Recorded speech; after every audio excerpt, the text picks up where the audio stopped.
Buenas noches a todos. Gracias en nombre de la Fundación Caja Canarias por acompañarnos en este diálogo que vamos a tener con Carlos Saura y con Hans Mencke.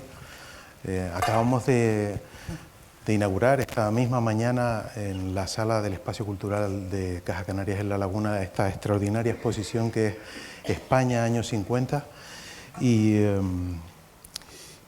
Y yo creo que la idea que le habíamos planteado a Carlos, al que le agradecemos, de verdad, no saben lo difícil que es encontrar en el tiempo para que en su complicada agenda pueda estar con nosotros hoy y acompañarnos, y a ti también, Hans, por estar con nosotros, ¿no? España, años 50, recoge un valioso testimonio fotográfico sobre lo que éramos, esos pueblos que Saura recorrió cuando era joven, a los 19 años, retratando a sus gentes y sus paisajes, fueron dibujando, ¿no?, una idea de España, un país atravesado por la posguerra, que explica lo que ahora somos, pero al mismo tiempo esa distancia a veces resulta abismal, ¿no? Esa España casi medieval que él recogió. Así pues, este diálogo, la idea de este diálogo era hablar de alguna forma del tiempo a través de la fotografía y de esa fotografía, sobre todo, que de alguna forma nos libra de la memoria, aunque la memoria también y el tiempo y la fotografía nos atrapan en esa red. Carlos Saura tardó en comprender que disparar el obturador de la cámara, lo que obteníamos en ese momento era precisamente el pasado. Y así esa mirada limpia de un niño ya no es esa mirada limpia de un niño, sino es el eco perdido de esa inocencia, y los lugares que eran importantes para nosotros de pronto van desapareciendo, ¿no? Lo que nos queda es ese cruel testimonio de todas esas pérdidas. De alguna forma nos queda la derrota de la vida, así lo ve él, Carlos, muchas veces, y él sintió muy pronto ese pálpito del tiempo, y me gustaría casi empezar por aquí, Carlos, por la pérdida del presente. Y tú has dicho que esto, precisamente de la pérdida del presente con la fotografía, tardaste a entenderlo casi una vida. Bueno, lo primero, muchas gracias. Estoy deslumbrado con este auditorio tan precioso, ¿no? Pero, bueno, sí, hombre, tardé, no sé si tardé o no, claro, tardé en reflexionarlo porque yo creo que esta reflexión me vino sobre todo con las cámaras digitales, donde todo es mucho más sencillo, mucho más fácil de ver, ¿no? Donde la relación entre el momento de hacer una foto y el verlo, visionarla, es inmediato casi. Anteriormente, claro, con las cámaras analógicas, pues había que ir al laboratorio. Yo tenía un laboratorio, revelar el negativo, dejarlo secar, luego ampliar el negativo, etcétera, ¿no? O sea, un proceso mucho más largo. Entonces, ahora realmente ese proceso se ha cortado de tal manera que es como milagroso, ¿no? O sea, ahora hacen una foto y ¡pum!, inmediatamente tiene un resultado. Es el pasado. Y es algo que nunca más se va a repetir, que eso es lo que he tardado mucho en comprender yo también, ¿no? O sea, que realmente yo hacía fotografías, pero nunca me había pensado, no había pensado yo en que lo que dejabas ahí, ¿verdad?, era el pasado, ¿no? Porque yo hacía las fotos y ya estaba, ¿no? De todas formas, ustedes, los que saben algo de fotografía, saben que la fotografía es, en mi opinión, uno de los grandes inventos del hombre, del ser humano. No nos damos cuenta de ello, ¿no? Hasta ahora, hasta que tenemos la fotografía, no sé, la imagen que teníamos de nuestras personas dependía mucho de los pintores de la época, ¿no? O sea que no sabíamos nunca realmente cómo era una persona, porque dependía mucho del sentido de quedar bien con esa persona, al pintarla, al dibujarla, etcétera, ¿no? A partir del 19, cuando aparece la fotografía, todo cambia, realmente todo cambia. Aparece esta cosa fantástica de tener la presencia del pasado, de tus familiares, de los lugares que has estado, no sé, de tantas cosas maravillosas, ¿no? Eso es una revolución tan grande que, en mi opinión, no sé si es verdad, es un poco atrevimiento decirlo, yo creo que la pintura impresionista surge precisamente como reacción a la aparición de la fotografía, porque la fotografía retrataba con nitidez exactamente la realidad, y todos los pintores se dieron cuenta que eso ya estaba ya periclitado, eso ya pertenecía al pasado, y que ahora había que hacer otra cosa. Entonces de alguna manera se empezó apareció el impresionismo, etcétera, ¿no? O sea que, bueno, yo creo que es uno de los grandes inventos, ¿no?, del hombre, ¿no? Y por fin, nunca antes, hasta ahora, el hombre tiene constancia de dónde han estado y quién eran sus padres o su familia, sus hijos, etcétera, ¿no? Lo cual no deja de ser milagroso, ¿no? Porque es una Esto si hubiera pasado a lo mejor con los romanos o con los griegos hubiera sido sorprendente, ¿no? Pero ha pasado en nuestra época. Hans, tú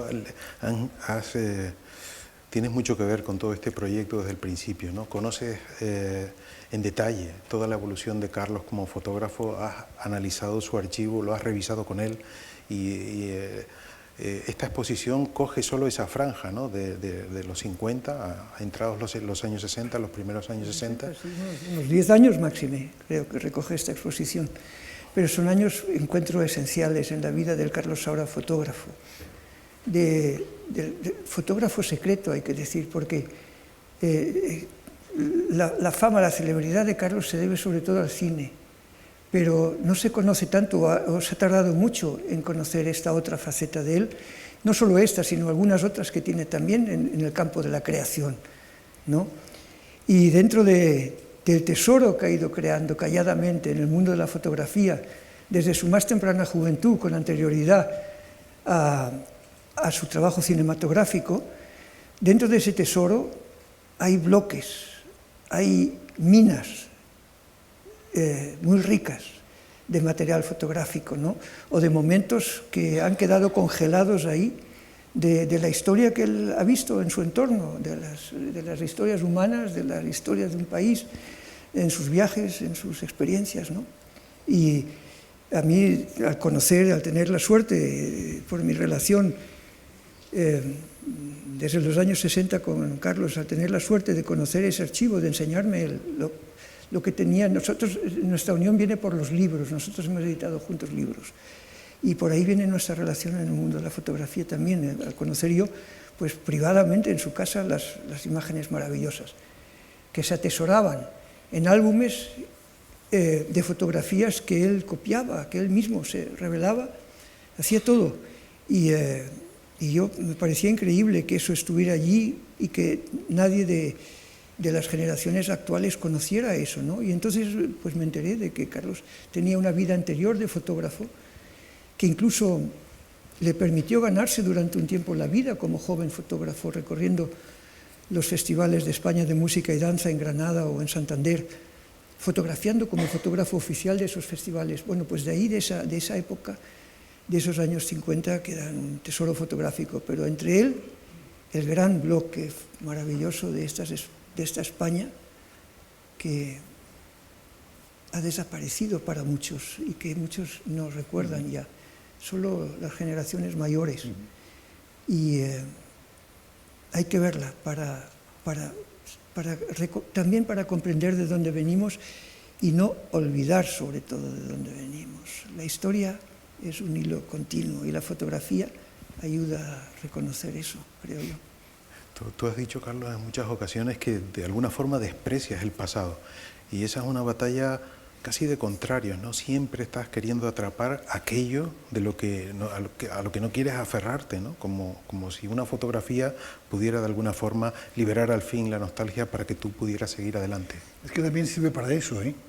Si tú haces una fotografía, bueno, la ves o la amplías, una preciosidad, y la guardas y ya está, ¿no? Pero ahí está. No sé cómo decirte, o sea, siempre queda en el recuerdo, al final, ¿no? Porque tú sabes muy bien, cada vez que haces una fotografía que tiene un cierto valor para ti, ¿no? Sabes el momento de hacerla, ¿no? O sea, que cualquier fotógrafo que haya por aquí sabe que en el momento de hacer una foto sabe si esa foto es buena o es mala o no sirve para nada, ¿no? O sea, eso lo sabes, ¿no? Pero, no, es una gran contradicción, porque es verdad, yo huyo del pasado como, vamos, no sé, a toda velocidad, porque me da miedo, ¿no? O sea, que he hecho más de 40 películas, tengo miles de fotografías y yo que sé, escribo, etcétera, pero claro, no puedo vivir pensando en lo que había hecho, ¿no? No me gustaría vivir así. Me gustaría vivir pensando en lo que tengo que hacer, lo que estoy haciendo ahora y lo que voy a hacer mañana, por la mañana, ¿no? Pero, claro, eso no quita para que vaya acumulando ese material que ya no sé dónde meterlo en mi casa, ¿no? Porque además yo he tenido la fortuna, de ampliar o trabajar siempre todas mis fotografías de una manera personal, ¿no? Nunca he dejado que nadie las toque, salvo Hans Menke en un momento determinado, y luego en el libro este famoso, porque el editorial alemán Steidl, que creo que es una de las mejores que hay editando libros de fotografía, un alemán meticuloso, tremendo, hasta el punto de que yo estaba ya a punto de marcharme de Göttingen, ¿verdad? Y con una calidad maravillosa. Entonces, yo le envié todas mis fotografías ampliadas por mí, impresas por mí, ¿verdad? Que de tamaño 30 por 40, un montón. Y él dijo que sí, que estaban muy bien, pero que no valían para la calidad que él quería. Entonces tuve que volver a buscar todos los negativos que tenía por ahí escondidos, que los guardo, es verdad, los negativos. Tengo miles de negativos por ahí, algunos de los cuales nunca he escaneado, o sea, que están todavía allí, ¿no? Y eso, bueno, fue una cosa muy laboriosa el hacer este libro, que, no sé, con Hasme, que yo creo que hicimos 3 o 4 o 5 viajes a Göttingen, ya no sé cuántos, ¿no? Bueno, y al final se hizo esta selección, que es una selección hecha por Steidl realmente, ¿no? O sea, que hay muchas más fotos de las que hay en el libro, ¿no? De las que tengo de cada una de las zonas, pero esas son las que eligió él, y yo lo acepté porque me pareció que era mejor que una persona ajena a mí eligiera las fotografías, entre él y sobre todo Hans, porque hay que decir que este libro, si se ha hecho, ha sido por Hans, no se ha hecho porque ha querido Hans hacerlo, si no, no se hubiera hecho, ¿no?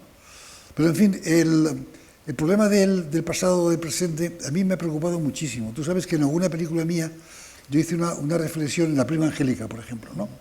Donde yo estaba pensando, si yo fuera niño, vamos a ver, me voy a poner como si fuera niño, ¿qué recuerdos tengo yo de niño, no? Y entonces, claro, los recuerdos que puedo tener de niño son recuerdos de una persona adulta, ¿verdad? Ya con 40, 50 años que tenía, o 60, los que tuviera entonces, reflexionando sobre cómo era de niño, ¿no? Pero nunca te puedes poner tú en la no sé, nunca eres un niño, nunca. Es imposible que seas un niño, ¿no? No puedes serlo. Siempre es un niño visto a través de recuerdos de un adulto, ¿no? Entonces pensé que la única manera de hacer La prima Angélica precisamente era que López Vázquez, que era un adulto, ¿verdad?, pasaba a ser niño siendo siempre con su forma, su cuerpo de adulto, ¿no? Y me pareció que era un invento muy bonito, ¿no? O sea, porque responde un poco a la idea que tengo yo del recuerdo, ¿no? El recuerdo es manipulable, lo manipulamos todos, ¿no? Tenemos recuerdos maravillosos, otros menos maravillosos, ¿no? Y muchas veces los vamos cambiando, los vamos manipulando. Ya no sabemos realmente si el recuerdo corresponde a lo que era la realidad o es un recuerdo inventado, ¿no? Y esa me parece una reflexión interesante. Pero, claro, hay una canción de Mercedes Sosa que dice que todo pasa, ¿no? Y es verdad, cambia, mejor dicho, todo cambia, todo cambia, todo cambia, que es una maravilla, porque es verdad, ¿no? No hay nada que, tú lo sabes, tú que eres astrónomo, sabes que todo se modifica, todo cambia, y la fotografía tiene esa cosa mágica, un poco está muy relacionado con la cosmología, ¿no? En el sentido de que lo que estás haciendo ya no va a estar, nunca más va a suceder delante de la cámara, ¿no? O sea, que es algo que desaparece, ¿no? ¿Te gusta, a la hora de citar el pasado, hablar de una imagen de Baltasar Gracián? La escalera. Ah, bueno, pues es una frase preciosa, pero esa es una frase literaria, ¿no? Sí, él dice que, ya no me acuerdo muy bien, pero más o menos, ¿no? Baltasar Gracián decía que la vida es como una escalera, que se van subiendo los peldaños, y conforme va uno subiendo los peldaños, van desapareciendo los peldaños que va dejando uno atrás, ¿no? Y que es verdad, o sea, uno va dejando atrás eso, y todavía hay algunos peldaños por subir. A mí ya me debe quedar poco, pero en fin, todavía estoy aquí aguantando. Y yo estoy esperando llegar como Mamá cumple 100 años, que es una película mía, a ver si es verdad. En fin, no sé, vamos a ver. Pero vamos, ya tengo, ¿cuántos tengo yo? 85 ya tengo, ¿no? Ya soy un viejo verde, además, ¿no? Porque, que no sé, esa es una palabra genial, verde. ¿Verde por qué? ¿Porque le gustaban a las chicas o a las mujeres? ¿Por qué verde, no? ¿Y por qué no rojo o otro color cualquiera, no? Bueno, dejemos, no nos metamos en líos, ¿eh? Como todo queda entre aragoneses, tú trabajaste precisamente con el hermano de Carlos en la edición de esa novela, El Criticón, de Baltasar Gracián, ¿no? Sí. Que fue casi uno de sus trabajos póstumos. Fue el último libro que yo tuve la oportunidad de publicar de Antonio. Cuando yo conocí a Antonio, al hermano de Carlos, también en esa época, en los años 80, fue él quien me puso en contacto con Carlos. Y Antonio descubrí, en el gran artista Antonio Saura, que visité en París, descubrí que tenía una gran vocación por los libros, una inmensa vocación por los libros. Era una persona autodidacta que había leído muchísimo a lo largo de su juventud y que me dijo, yo estoy marcado por determinados libros. Me dijo, son los libros de mi vida y mi mayor sueño sería poder dar mi interpretación pictórica de sus contenidos. Y me dijo una larga lista de 10 o 15 libros de memoria, que desde los que estaba el Criticón, estaba Pinocho, estaban... ¿Puedo meterme allí? Claro. Porque mi hermano, que es un sinvergüenza, que era un sinvergüenza, porque el Criticón lo había leído yo y se lo dije. Eso lo contaste tú. Y el San Juan de la Cruz he sido yo. Sí. Pero lo que pasa es que él tenía esa capacidad de vampiresca fantástica de robarme mis recuerdos y muchas veces. Bueno, digo esto muy simpáticamente porque nos llevábamos muy bien. ¿No? Uno de los secretos de la creatividad de estos dos hermanos, en realidad me gustaría incluir, convertir ese dúo en un trío, porque tengo que mencionar también a la hermana María Ángeles, a la hermana inspiradora en muchos casos, creo, en ideas, con su juicio, con su sensibilidad, del trabajo que han hecho tanto Antonio como Carlos. Me gustaría mencionarlo. Una de las razones de la creatividad de estos dos hermanos es la competencia, a mi modo de ver, que ha habido entre estos dos hermanos. Entre la gran competencia que ha habido entre ellos. Los dos pensaban mutuamente que se robaban ideas. Sí, pero no te creas tú que... No, es que es verdad. Es que un día mi hermano me empezó a contar recuerdos de la guerra de Barcelona, cuando éramos unos niños. Fíjate, yo tendría 7 años o por ahí, 6 años. Y me contaba una cosa que él no había podido vivir, que la había vivido yo. Entonces, que me pareció genial. Digo, bueno, pues, o sea, es un intercambio, ¿verdad?, cultural, digamos, ¿no? Sí, a veces discutían intensamente sobre, yo qué sé, sobre una pluma estilográfica, quién había descubierto esa pluma, o quién, la cámara fotográfica, y se superaban mutuamente en su conocimiento de las cosas, y luego venía la discusión sobre la paternidad de esa idea o de ese descubrimiento. Y en esa línea está lo que Carlos acaba de contar. No, pero no. Un poco. No, pero es decir que nunca hemos tenido una competencia, nunca, porque él se orientaba hacia la pintura enseguida, ¿no? Y yo enseguida hacia la fotografía. Cariñosamente, sí. Yo creo que sí, que había una competencia en la creatividad, en fin, pero es una percepción. Y a mí me parece natural que eso ocurra entre hermanos, además me parece muy natural que haya una competencia entre hermanos muy dotados. Yo he tenido 2 hijos, uno es Carlos y otro es Antonio, que es una cosa mágica, ¿no? Que se intercambiaban las personalidades, de verdad, ¿eh? Sí. Un día uno me quería con locura, al día siguiente me odiaba el mismo que me quería, y me quería el otro hijo. Y así había un intercambio fantástico de todo. A uno le gustaba de repente una cosa y a la semana siguiente cambiaban y le gustaba al otro. Sí. O sea que eso es muy interesante esto, ¿no? Pues ya que hablas de robos, me gustaría aclarar una anécdota que esta mañana la comentamos con la prensa, de un robo, claro, vamos, cronológicamente comprobable, en este caso de Antonio a Carlos.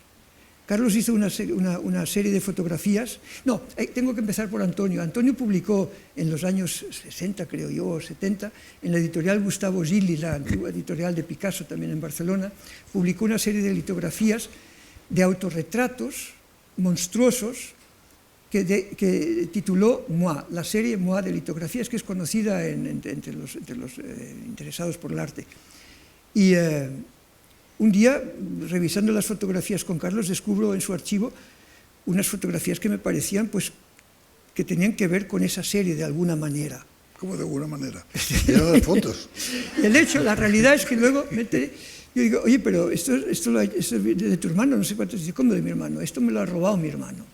Yo soy el autor de esa serie fotográfica. Es que ni siquiera se molestó en ponerlo en el libro cuando salió, que las fotos eran mías. No, sí, realmente. Lo demás no me parecía normal, pero eso me indignó, claro. Y a mí nunca me lo comentó Antonio, que esa serie, que en el fondo estaba inspirada en fotografías de Carlos Leche, que el pintor Antonio Saura utilizó las fotografías, los retratos que Carlos había hecho de su hermano, desfigurando mucho esas fotografías, o sea, así como las imágenes que vemos en los espejos estos en los parques de atracciones, en los espejos cóncavos, convexos, que nos desfiguran completamente cuando nos acercamos, pues así había jugado Carlos con los negativos y hecho copias en papel de esas fotografías de rostros, en parte, vamos, desde el rostro natural de su hermano Antonio Saura hasta la desfiguración total, monstruosa, de ese mismo rostro. Y eso lo utilizó Antonio para hacer su serie litográfica, que él a su vez aportó cambios y claro, dibujó encima todo, claro. Y sobredibujándolas, sí, pero sí. Nunca declarando, yo no he oído una sola confesión. Acuérdate que hace poco se ha editado las fotografías originales maravillosos, sí, que en vez de llamarse Moi, se llaman Doigt. Con las fotos de verdad originales, preciosos, ¿no? Bueno, en fin, vamos a dejar el tema, este es un tema ya familiar. Pero este caso está claro de competencia y de que la competencia y la rivalidad creativa anima mucho la creación. Hemos trabajado juntos muchas veces, Sí. Hemos hecho, por ejemplo, en Stuttgart hicimos la ópera Carmen juntos, ¿no? Sí. Que fue un trabajo precioso. Luego estuvimos en Spoleto también, hemos trabajado en varias cosas juntos. Y ya cuando yo era mucho más joven, yo he participado con fotografías en exposiciones de arte fantástico, pero de estos años 50, años 40 incluso, por ahí. En la Galería Buchholz, en la librería que había, etcétera, ¿no? Y el grupo Tendencias, y he formado parte del grupo El Paso, como fotógrafo también, ¿no? O sea, con Tapies, bueno, con Canogar, con yo qué sé, con tanta gente estupenda, con Feito, etcétera, ¿no? A propósito, Pero es curioso esa confluencia en el criticón, ¿no? Pues Sí. el objetivo de Gracián es demostrar de alguna forma que el ingenio, ¿no? Es el arma, la herramienta para luchar contra las falsas apariencias, ¿no? La imaginación, sobre todo. Es un imaginación. libro absolutamente imaginativo y genial, ¿no? Y dice frases rotundas, ¿no? Y además es curioso, hay párrafos enteros que están en las películas de Buñuel. Yo he hablado mucho con Buñuel de eso, que es muy interesante, ¿no? Y él conocía muy bien el criticón, ¿no? Y conocía otras muchas cosas, ¿verdad? Pero en fin. Y hay párrafos enteros, ¿no? Que yo subrayo, que los tengo, que son preciosos, ¿no? Y esta cosa que dice siempre que el hombre es mucho más animal, que no hay ni animal que igual al hombre en ferocidad, ¿no? Que no hay ni león, ni no sé qué, ni tigre, ni basilisco, que es precioso, ¿no? Que iguale a la ferocidad del hombre, que es una maravilla, ¿no? Entonces vamos a darle la vuelta a la pregunta, si esa era la idea de Gracián, en este tiempo que estamos en el tiempo precisamente de las falsas apariencias, ¿qué nos queda? ¿Nos queda la imaginación para luchar contra esta oscuridad? Pues sí, pero el problema de la imaginación que es algo muy personal y muy íntimo, ¿no? O sea, que es difícil transmitirlo. La forma de transmitirlo es a base de escribir o de hacer una película, ¿no? Porque es difícil transmitir de otra manera. Te puede también, si quieres, literariamente más fácil, claro, evidentemente, ¿no? Y quizá con la pintura, pero ahora es más complicado, ¿no? Pero eso es una cosa, a mí me parece que esto pertenece a cada cual, pero es que me parece que es el gran motor para hacerlo todo, ¿no? O sea que la realidad está allí, la realidad inmediata está allí, que además, en mi opinión, claro, yo soy muy drástico en esto, yo creo que hoy es un poco inútil porque esa realidad ya pertenece casi al mundo de la televisión, ¿no? O sea, estamos viendo las cosas que pasan en el mundo con la inmediatez que antes era totalmente imposible, ¿no? Había que hacer un documental, luego se pasaba más tarde y había pasado los hechos, etcétera, ¿no? Hoy en día la televisión y los medios nuevos o los teléfonos portátiles, las tabletas, son geniales en ese sentido. Y al mismo tiempo es un peligro tremendo, ¿verdad? Porque sabes lo que está pasando en el momento exacto, ¿no? Ahora dentro de poco estará jugando el Barcelona, ¿verdad? Sí, digo yo, y lo siento, porque me hubiera gustado verlo, pero en fin, ya sé que desagradezco el sacrificio de ustedes, que no, a lo mejor no les gusta el fútbol, pero en fin.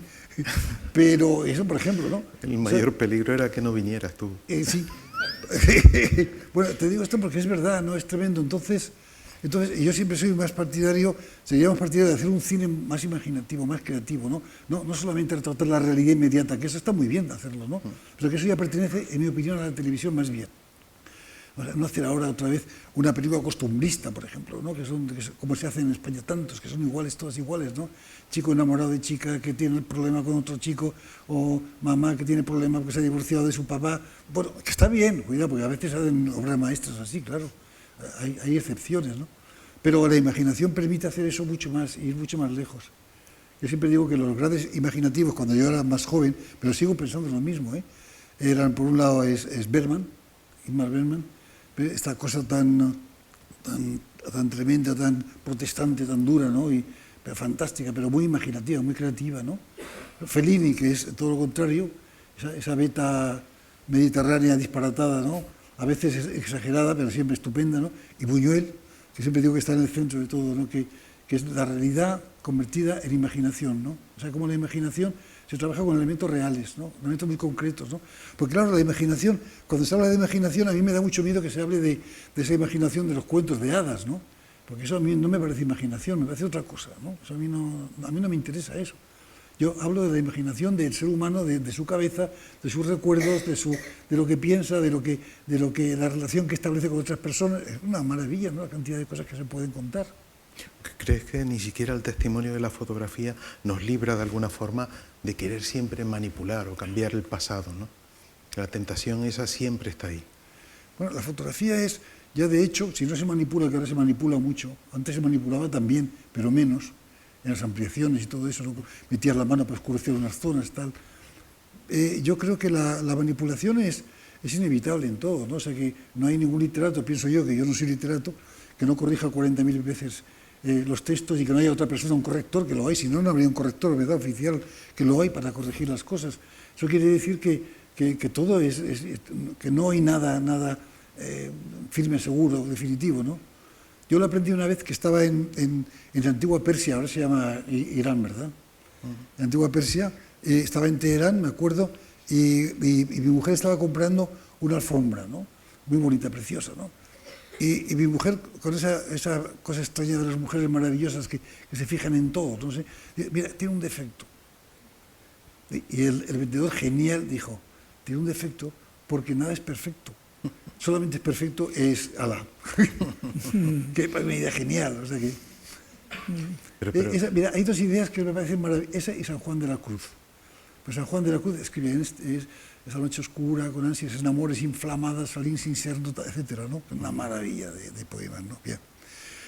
Tú sabes que los escribió en una celda, estuvo 9 meses encerrado en Toledo, no le daban de comer, lo fustigaban sus propios compañeros, los carmelitas, calzados, porque no quería calzarse, iba descalzo él. Y porque iba descalzo, los propios compañeros lo castigaban y estuvo 9 meses encerrado hasta que se escapó, se pudo escapar. Bueno, según dice él y según se dice, todos esos poemas los inventó mientras estaba en esa prisión. Entonces, él decía que no los había escrito él, que no, había sido Dios que los había escrito, él simplemente era un mediador. Un mediador. Y entonces yo digo, genial, yo todas mis películas no las he hecho yo, claro. Pero hay alguien que me ilumina, que es verdad, que yo no tengo nada que ver con mis películas, ¿no? Pero es una idea preciosa, ¿no? Pero esa idea de querer Es reconstruir... un poco sufí, es una idea Sí. un poco sufí, ¿no? Esta idea de querer reconstruir el pasado, ¿no? Aparece, por ejemplo, en Criacuervos. Ana, esa niña, le va acercando a su abuela unas imágenes que tienen una especie de mosaico de recuerdos, que para la abuela debe ser como las muletas, ¿no? El territorio seguro. Pero a la niña lo que le gusta es jugar a cambiar ese pasado. Ahí está. Ese es el truco, ¿no? Si fuera solamente que están las fotografías del pasado de la abuela, pues estaría bien, ¿no? Estaría mal. Pero es que esa niña es una niña perversa de alguna manera, ¿no? Tiene como que si todos los niños tienen un punto de perversión, ¿no? Entonces jugaba y le decía, y aquí estabas tú, y decía la abuela, no, y aquí estaba tú, ¿te acuerdas? No, ahí no. Claro, porque es que le estaba engañando, ¿no? Estaba jugando, eso me gustaba más. Confiesa que nada te produce más pavor que volver a los viejos álbumes de fotos familiares. No, lo que pasa que los álbumes familiares, hasta los peores, ¿sí? Hasta los que tienen las fotos más mediocres, y tienen algo de magia, ¿no? Es la historia de una familia, de una persona, ¿no? Y hay algunos álbumes preciosos, ¿no? Yo siempre digo que tengo una fotografía, un álbum de Chaplin, ¿no? De una Chaplin, de la mujer de Charlie Chaplin, que era un álbum, yo creo que enloquecido, negro, con las fotos pegadas, algunas de mala manera, fotos, algunas muy mágicas, muy bonitas, ¿no? Y con textos escritos en tinta blanca, ¿no? sobre el negro. Y realmente a mí me pareció que era una maravilla, estaba toda la vida allí, ¿no? de una Chaplin con su padre, con O'Neill, fíjate nada menos, ¿no? Que por cierto que lo encerraba la niña en un armario cuando venía una visita. O'Neill, sí. En fin, no sé. Y compré otro en Chicago, por ahí lo he dicho, me parece, uno que compré en Chicago de una familia nórdica, ¿no? Seguramente sueca, emigrante en Estados Unidos, que es una preciosidad, ¿no? Donde se ve ahí toda la familia, todas las hijas, los chicos, trabajando en el campo, una maravilla. O sea que realmente hay álbumes de esos que son toda una vida, lo que se intenta es guardar una vida ahí dentro, ¿no? Yo no tengo ningún álbum, que consta, yo ninguno. Tengo fotografías, pero álbum no. Y cuando por despiste ves alguna de esas fotografías tuyas de la infancia, ¿qué ves? Es que no me reconozco. Te digo en serio, O sea, esa reflexión que yo hice de mi película es precisamente porque pienso yo que te reconoces porque te han dicho que eres tú. Si te dicen que eres tu primo Juanito, te lo crees también, ¿no? Claro, porque no lo sabes. ¿No? Quiero decirte, cuando has vivido en una fotografía y has vivido y recuerdas que has vivido en ese momento, sí, hay una relación inmediata, ¿no? Pero un niño de 4 años, 3 años, 5 años, ¿no? Yo tuve una fotografía, me acuerdo, en un colegio en Huesca, que tenía 7 años o por ahí, donde estoy yo con un mapa de España detrás, y digo, bueno, ese niño podía haber sido yo, podía haber sido otra persona cualquiera.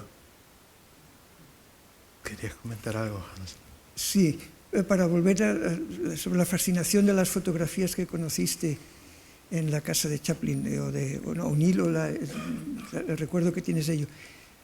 Hace años, uno de los ciclos fotográficos de Antonio, en ese maravilloso archivo que él tiene, dio lugar a una exposición que tuvo por título Mujeres y monstruos, en la que recogimos, refiriéndonos a las mujeres, una selección de fotografías de...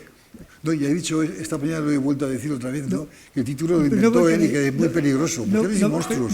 No vamos por ahí. A la parte, refiriéndonos, claro. Los monstruos no eran las mujeres. Bueno, acláralo, porque... Se refería, claro, a otro segmento de esa exposición fotográfica. Se refería a mujeres cercanas, profesionalmente o familiarmente, a Carlos Saura. Era una selección muy especial y maravillosa que tuvo una gran fascinación para su público. Pero curiosamente, Carlos, cuando hicimos la selección de esas fotografías con propuestas mutuas y tal, incluyó alguna fotografía de la joven, creo que era Ona O'Neill, una fotografía que tú tenías en tu archivo, y dice, esta fotografía me fascina tanto. Que está Ona O'Neill de primera comunión. De primera es comunión. Una preciosidad de foto, que la he utilizado en alguna película mía también. Es para simplemente recoger, incluimos en esa exposición de fotografías de Carlos Saura una foto de una mujer que le había fascinado especialmente, y me llamó mucho la atención su comentario, que ahora vuelve casualmente otra vez aquí sobre ello, ¿no? Era una foto maravillosa de un misterio extraordinario, de un ángel. En Elisa Vida Mía hay 2 fotografías de una, que son las 2 preciosas. Una que también me ha fascinado mucho, que están 3 niñas, y hay una que está movida. Y esa niña movida es mágica, es fantástica. Bueno, otra cosa que hay que decir, perdóname, de esta exposición, ya que ha hablado Hans de esta exposición, que es muy descarado, porque puso una fotografía de mi mujer desnuda, enorme, en Barcelona, que era un escándalo aquello. Sí, pero... Era una, y eso es una traición, a mí no me habían dicho nada de eso. Era una manifestación artística de extraordinaria belleza, sí, claro. Realmente de una extraordinaria belleza. Carlos sorprendió a su mujer en la ducha de una manera tan distendida. Me pareció un caso extraordinario de una virtud que tiene Carlos como fotógrafo, que la he visto en otras fotografías también de él. Él consigue un acercamiento, él tiene una especial afinidad, hay que decirlo, con los paisajes, con los hombres y con las mujeres que fotografía, pero muy especialmente con las mujeres. Eso se puede ver en España, años 50, pero se ven sobre todo en las fotos más cercanas de su entorno. Y en esa exposición, también en las de flamenco, también en el ciclo de su gran ciclo de 50, 60 años de fotografía del mundo del flamenco, ¿no? Y en esta exposición mucho más personal que hicimos hace 8 años, mujeres, había un pequeño ciclo de 5 o 6 fotografías de desnudo, y eran una manifestación máxima, a mi modo de ver, de la afinidad, de la confianza, de la distensión que consigue Carlos como fotógrafo. Es una suerte eso para un fotógrafo. Normalmente cuando alguien se siente fotografiado, pues posa o cambia el gesto natural. Pues no, Carlos consigue que sus modelos fotográficos, es falso, que los personajes que fotografía se entreguen confiadamente al fotógrafo. Bueno, porque y eso estaba en esa serie pequeña, sí, que realmente fue llamativo eso, que dentro de fotografías... Te voy a decir una cosa, mira, yo por ejemplo, yo vivo fuera de Madrid, en la sierra, a 50 kilómetros de Madrid, y voy a Madrid en tren, tengo un coche, pero no lo utilizo para ir a Madrid porque es imposible, y cuando voy en el tren, hago fotografías de la gente que me rodea, sin que me vean, lo cual me parece que es un crimen, ¿no?, de alguna forma. Pero Me parece que es que no puedo, como si me voy con la cámara, hago fotografías de las personas que están en el tren y tengo cientos de fotografías, algunas fantásticas y algunas muy, muy peligrosas, ¿no? Hay de todo. Entonces, claro, como yo no podía, me daba vergüenza exhibir esas fotografías, decidí dibujarlas y es cuando inventé lo de fotosaurios, o sea que están pintadas. Entonces hice una exposición de eso precisamente partiendo de que esas fotografías yo no quería que se enseñaran porque me parecían que eran demasiado privadas, ¿no? Y sigo haciéndolo, o sea que yo voy en un tren y voy haciendo fotos del paisaje o de la gente, no sé, pero eso es un vicio, ¿no? Esas fotos sobrepintadas de Carlos hoy día constituyen un propio género dentro de su trabajo creativo. Él los llama fotosaurios. Son sus fotosaurios, que se han convertido en una manifestación por sí misma. Hay exposiciones de fotosaurios de Carlos. Sí, que es una traición a la fotografía total, ¿eh? Yeah. Yo siempre he sido contrario a que las fotografías se manipulen mucho, ¿no? Y de repente ha pasado todo lo contrario, o sea que, bueno, ¿qué la vamos a hacer? Yo creo que él empezó a hacer eso cuando descartaba copias que había hecho que no le gustaban por la forma como habían salido, tal, empezaba a sobrepintarlas y las convertía en algo nuevo, en una nueva realidad. Una nueva manifestación de los motivos. Pero esa cercanía de la que hablaban ahora los dos, sobre todo hacia lo femenino, la cercanía a la mujer, sí, la empatía que tú consigues al retratarla, es curioso que tu primera fotografía en ese sentido fue un fiasco. La que haces con... ¿Está en el libro eso escrito o no? ¿O lo has leído en otro sitio? No está en el libro. Sí. ¿Está en el libro? No. Ah, no. Es que es curioso, es que me persiguen, es una cosa tremenda, ¿no? No, lo voy a contar, no tiene importancia. Yo tenía 7 años y estaba enamorado de una niña que me pareció guapísima, ¿no? Todavía la recuerdo como guapísima, ¿no? Que iba a un colegio de monjas y, bueno, y era muy tímida, no me atrevía yo a hacer a hablar con ella, no me atrevía. Entonces decidí hacer una foto, que fue la primera foto que hice, además, ¿eh? Y le robé la cámara de mi padre, que era una cámara que luego resultó que desenfocaba, pero bueno, ¿qué le vamos a hacer? Y escondido en un seto le hice la fotografía a la niña, ¿no? Y se la mandé a su casa con un corazón, la flecha, ¿verdad? Te amo, con locura. Y nunca me contestó. Entonces siempre digo, saqué 2 consecuencias. Primero, la fotografía es una maravilla, y luego la fragilidad de los sentimientos con las mujeres. Y eso de las mujeres viene de la educación. Si es que yo tenía una educación primero en la República, ¿verdad? Pero luego nada más llegar a acabar la República, acabar la guerra, no la República, la guerra, me mandan a Huesca con mi familia, que era absolutamente puritana, vamos, católica, apostólica, romana, pero mucho más, ¿no? Que me obligaban a ir a misa, a hacer la primera, no sé, a comulgar los viernes, una cosa tremenda, ¿no? A rezar los rosarios en la camilla, y eso hay en mis películas, hay trozos de esos, ¿no? Bien. Entonces, lo que pasa es que la idea que uno tenía de una mujer era como una cosa lejana, ¿verdad? La mujer era un ser maravilloso, ¿verdad? Lejano, que no tiene ninguna necesidad fisiológica, jamás, ¿no? Y que bueno, era un ser etéreo, ¿no? Pero esa idea un poco también romántica, ¿no? Que el romanticismo ha cultivado de una manera tremenda, olvidándose de que la mujer es un ser humano como otro cualquiera, ¿verdad? Con sus cosas especiales, evidentemente. Y entonces, claro, he tardado muchos años en ir descubriendo eso, y todavía pienso que la mujer es un misterio para mí, ¿no? O sea que yo intento establecer conversaciones de amistad con las mujeres igual que con los hombres, y es casi imposible. No sé por qué hay una barrera ahí misteriosa que me impide el ver a una mujer de una manera como debería, normal, ¿verdad? Un ser como un hombre cualquiera, ¿no? Y yo creo que hay algo ahí como biológico, no sé, también, ¿no? Es que somos diferentes en el fondo, ¿no? Somos parecidos, casi iguales, pero diferentes. Por ahí corre el deseo, y en ese deseo, sobre todo en Peppermint Frappé, ¿no? Se desea lo que no se tiene, lo que se ve todos los días y lo que no se tiene. Claro. Eso lo decía Marco Aurelio. No sabía que lo decía este tan antiguo ya. Este tan antiguo ya lo decía, o sea que no es un descubrimiento tuyo. Pero a lo que voy es que la fotografía entra también en ese territorio. El personaje principal, Julián, hace retratos obsesivos de la persona amada, ¿no? Para también aprenderla de alguna forma, para también atraparla, ¿no? Fijarla. Y transformarla. Claro, en otro ser, ¿no?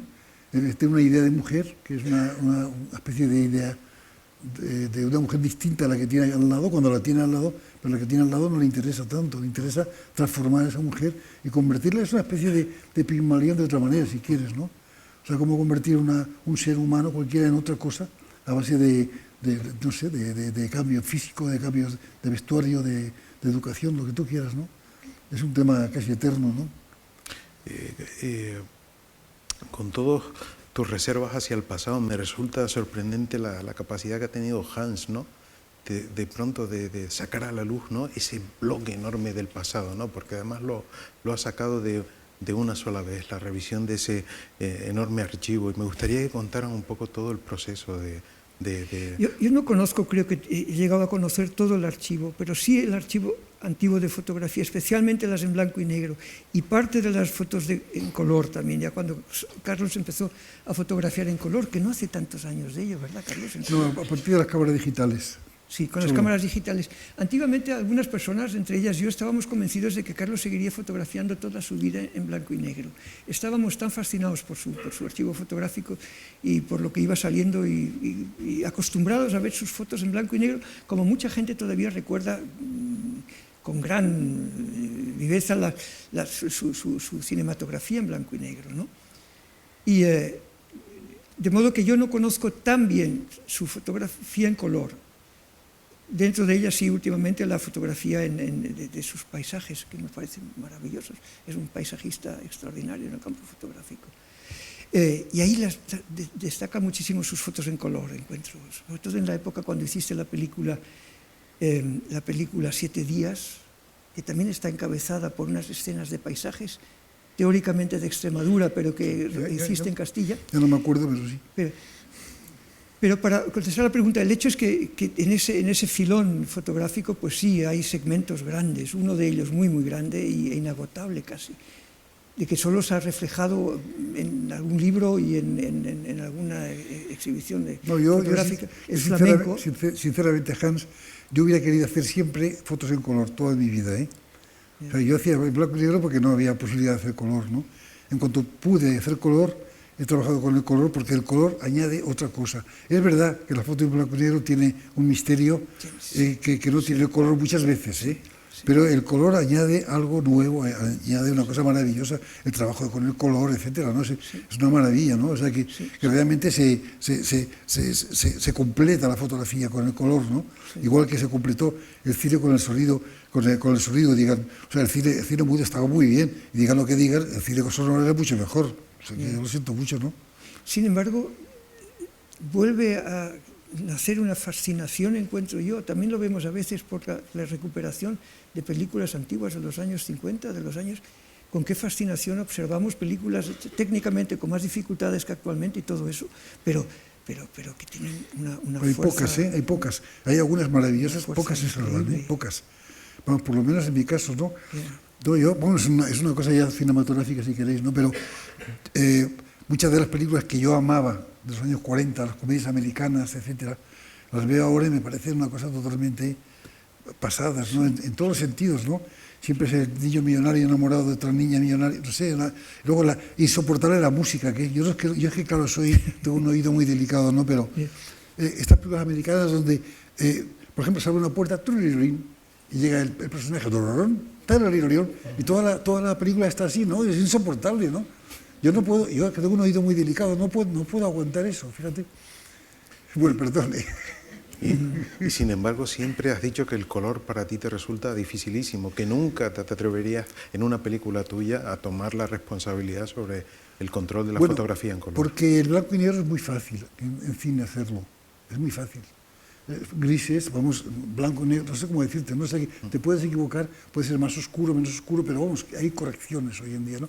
El color es que es delicadísimo, es que de repente pasas no sé, de repente la sombra es azul, de repente aparece un verde, de repente una luz de neón, ¿verdad?, tiene una dominante que no tiene nada que ver con lo que estás trabajando. Es muy complicado, hace falta ser realmente un sabio, para hacer cine en color, ¿Y a ti que te gusta controlar todo el proceso técnico de la imagen, cómo es esa relación con los fotógrafos, como alguien, como un maestro como Storaro? Pues mira, es una relación muy sencilla. Yo siempre trato de elegir a un fotógrafo de cine que sea lo mejor posible, ¿no? Y si veo que funciona, no le digo nada. No, te lo digo sinceramente, ¿no? Me pasa con los actores igual, todo el mundo dice, qué bien dirige a los actores. No, lo que pasa es que los actores, hay que, una vez que están orientados por lo que tienen que hacer, ¿para qué vas a estar dándole las tabarras siempre, no? Yo he hecho alguna vez una obra de teatro y me han reprochado eso los profesionales. Es que no trabajas a los actores, estás acostumbrado a meter en una mesa, ¿verdad?, a los actores, leer el texto y decir, tú tienes que decir, hola, ¿cómo estás? No, hola, ¿cómo estás? ¿Sabes? Y claro, yo digo, esto es una ridiculez. Si un actor hace bien su papel, ¿por qué tienes que estar dándole la tabarra, no? Pues eso yo pienso que sobre todas las cosas es igual, ¿no? Hay que dejar a cada persona que se exprese, que tenga una cierta libertad creativa, ¿no?, que te ayude. No ponerle cortaprisas, porque eso me parece negativo, ¿no? O sea, es mucho más útil, ¿no? O sea, quiero decirte que en ese sentido que dicen que el director de cine es como un director de orquesta, no es exacto, ¿no? Es parecido, pero no es exacto. Porque ahí sí que son realmente tremendas, ¿no? Yo he dirigido 5 veces la ópera Carmen por el mundo y más o menos, no digo amigo, pero vamos, con Zubin-Mehta un par de veces, por ejemplo, ¿no? Y yo me acuerdo que en un ensayo, con toda la orquesta ahí, ¿verdad?, Zubin-Mehta, y de repente, ¡pam!, corta y dice, usted se ha equivocado, un violinista. Te juro que tengo un oído maravilloso yo en la vida, vamos, es que es imposible. O sea, eso ya es un portento, ¿verdad? O sea que, fíjate, en el cine eso sería imposible, ¿no? Imagínate. Al contrario, yo creo que una cierta imperfección es necesaria en la vida, ¿no? Siempre has desconfiado una cierta reserva hacia la realidad, y uno de los aspectos que más valorabas precisamente en la obra de tu maestro, de Luis Buñuel, fue que incluso con ese testimonio tan duro, ¿no?, y descarnado de Tierra sin pan, ¿no?, Buñuel aplicaba siempre una visión, una mirada muy personal, aplicando, porque entra dentro de la crítica, la mirada crítica o socarrona, a veces cruel, sobre la realidad que está narrando, ¿no? Cuando haces ese reportaje fotográfico en Sanabria, tú tienes de alguna forma aunque formabas parte del equipo de un documental, ¿no? Sí, desgraciadamente yo no dirigía el documental. No, pero digo la fotografía. Sí, bueno, las fotografías que por ahí son recursos que yo hacía por mi cuenta, ¿no? Ni siquiera eran para la película, ¿eh? Pero ya tú conocías ese trabajo sobre las Urdes. Pues no lo sé. La verdad es que ahora me coges en un momento que no lo sé. Lo que sí es verdad que Las Urdes de Buñuel es una de las obras maestras, ¿no?, del cine documental en el mundo entero, porque además es que la diferencia es algo creativo, no solamente es ese documental objetivo inglés, que está muy bien, muy bonito, ¿no? Hay obras maestras, ¿no? Sino que esto no es un documental objetivo, es totalmente subjetivo. Es lo que él quería enseñar, lo que estaba viendo, ¿no? Y luego hace una cosa genial, es que mete una sinfonía, un trozo de la sinfonía de Brahms, la número 4 entera, de arriba abajo, y ya está, que me parece genial, ¿no? Como, creo que no lo ha hecho nadie. Solamente quizá el Alejandro Nevsky con la música de Prokofiev, pero es al revés, porque ahí Eisenstein lo que hizo es hacer la película en función de la música, o sea que es al revés, que es mucho más bonito. O sea, hay casos así fantásticos, ¿no? Y el caso de Buñuel realmente es que si ese documental hubiera tenido una escuela, hubiera habido una escuela documentalista española extraordinaria, formidable, potentísima, ¿no? Pero se quedó en eso, Tú has contado que Buñuel te abrió puertas hacia formas de mirar que tú solamente habías vislumbrado hasta la fecha, ¿no? ¿De qué forma la mirada de Buñuel transforma la tuya? Sí, yo lo puedo explicar, es difícil explicar, te digo, porque es una cosa bastante subjetiva, ¿no? Pero la primera película que yo hice era Los Golfos, ¿no?, que de alguna manera tenía un contenido, si quieres, un poco de mi experiencia como documentalista y también un poco como fotográfica, ¿no? Era una película que realmente retrataba un Madrid de aquellos años muy, muy duro, tremenda, había una historia, de acuerdo, ¿verdad? Pero y se hizo, como se diría ahora, con la cámara en la mano, con actores naturales en la calle, íbamos a rodar a un sitio y no nos daban permiso, íbamos a otro, en fin, no sé, de esta manera. Por suerte, tuvimos la suerte que fue al Festival de Cannes, fue elegida, ¿no? Bien. Entonces, ¿de qué estábamos hablando? De Buñuel, ¿de qué forma sí, perdón, la mirada de Buñuel? Entonces, yo tuve la oportunidad de hacer una segunda película parecida, que luego hizo Mario Camus, que era John Sánchez, sobre el mundo del boxeo y tal, ¿no? Que lo escribimos juntos. Y de verdad, a mí no me interesaba nada volver a hacer otra vez una película realista en ese sentido. Es la época del realismo socialista, tú sabes, ¿no?, donde Hortelano, todos estos escritores no escribían más que sobre la realidad inmediata, ¿no?, y con un contenido más o menos político. Y claro, cuando hablabas de cosas imaginativas te miraban como si fueras un imbécil, de verdad, en serio, ¿no? Entonces yo tuve la oportunidad en el 50 y no sé qué, de ir a Montpellier, había ahí una premiere conte hispanoamericano y filipino, una cosa muy extraña en Montpellier, ¿no? Bien, y fui con la hermana de Buñuel, que la conocía, que era un encanto de persona, y fui con ella, y con Aranda, un crítico, ¿no?, de Zaragoza. Yo soy aragonés, lo digo porque así se aclaran muchas cosas.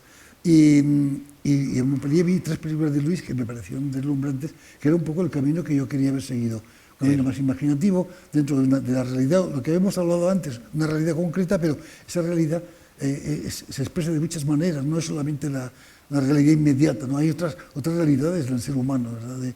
Quizá mucho más complejas a veces, ¿no?, incluso que la realidad inmediata, ¿no? Entonces ahí me di cuenta de que yo tenía que seguir ese tipo de cine, ¿no? Yo no conocía a Luis, eso fue antes de los Golfos, claro, porque yo conocía a Luis en el Festival de Cannes en el año 60, o sea, esto fue anterior, esto fue en el 50 y algo. Sí, sí. En esas imágenes de Sanabria que vamos a poder ver en la exposición, se muestra una España completamente descarnada, descosida por la guerra, ¿no? ¿Somos capaces hoy de entender la dureza de esa tierra? Bueno, lo primero es que yo no creo que fuera por la guerra, solo por la guerra, ¿eh?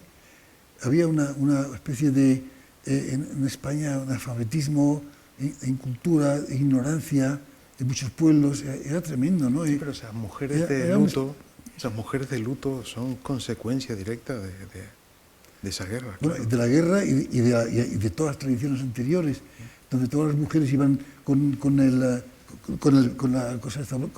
velo negro, ¿no?, en los pueblos. Todavía hay alguna, pero bueno, ya casi ninguna, ¿no? O sea, pero todas iban casi todas con el velo negro. Y luego, tú sabes que las iglesias te obligaban a llevar siempre no sé, un velo o algo, ¿no? Y la falda larga y zapatos, no podías entrar descalzo. No sé, había una serie de cosas que estaban ya estipuladas dentro de los pueblos. No, lo que pasa es que la idea mía era no hacer la España oficial, digamos, ¿no?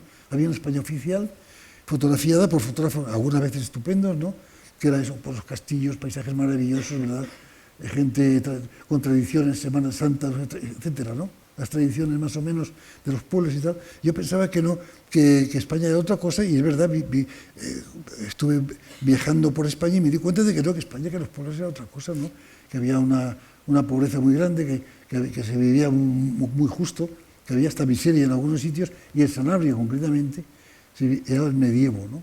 En Sanabria la gente vivía en casas, ¿verdad?, con techado de paja, cerrado herméticamente, vivía con los animales para calentarse en invierno. O sea, era una cosa realmente absolutamente primitiva, ¿no? Y ustedes iban a documentar precisamente la llegada de la electricidad al pueblo. Claro, el documental que lo hizo Eduardo Ducay, la idea era cómo llegaba la luz. Estaba pagado por una empresa de Moncabril, una empresa de electricidad, ¿no?, que por cierto la presa explotó y el pueblo de Riva del Agua desapareció entero, unos años más tarde, ¿eh? Sí. Y no sé, bueno, fue una experiencia muy... Yo iba de fotógrafo nada más, ¿no?, y un poco de ayudante de todo, pero sobre todo fotógrafo, pero por mi cuenta, ¿eh? Ese punto impresiona mucho. Esa serie fotográfica, esa secuencia de la exposición que se llama Sanabria, ese capítulo, impresiona muchísimo, sobre todo si se conoce además la historia que acaba de mencionar someramente Carlos. Es un pueblo minero, esencialmente. Y sí, no sé. las personas, los hombres, hay 2 capítulos donde están claramente separadas las mujeres y los hombres. Las mujeres enlutadas de Sanabria, de esta serie, hay varias fotografías, mujeres, niñas, también vestidas de luto, en la iglesia, en una pobreza, austeridad inmensa, ¿no? Las velas, cuando se les agotaban, las unían, las ataban para que les durara más tiempo, ¿no?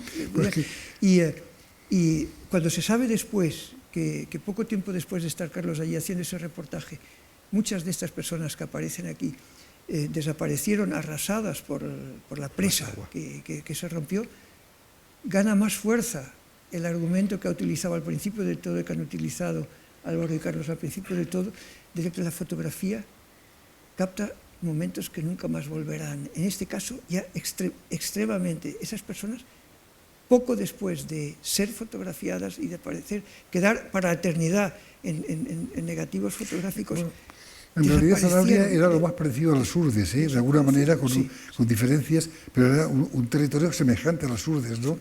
Abandonado totalmente, perdido allí, con carros con ruedas de madera completas como los hay, las calles embarradas, todo esto un desastre, ¿no? No sé, realmente era una... Tú estabas viviendo en el medievo completamente, vamos, ¿no? La sensación que yo tenía, ¿no? Yo he conocido personalmente esa situación de España, vamos, una generación muy cercana, y yo he conocido esa España rural. Claro, pero te digo, por ejemplo, nosotros hemos estado hace muy poco con mi hija, hemos estado en Zamora, ¿verdad? Hemos estado cercanos de Sanabria por ahí. Y claro, no tiene nada que ver ya.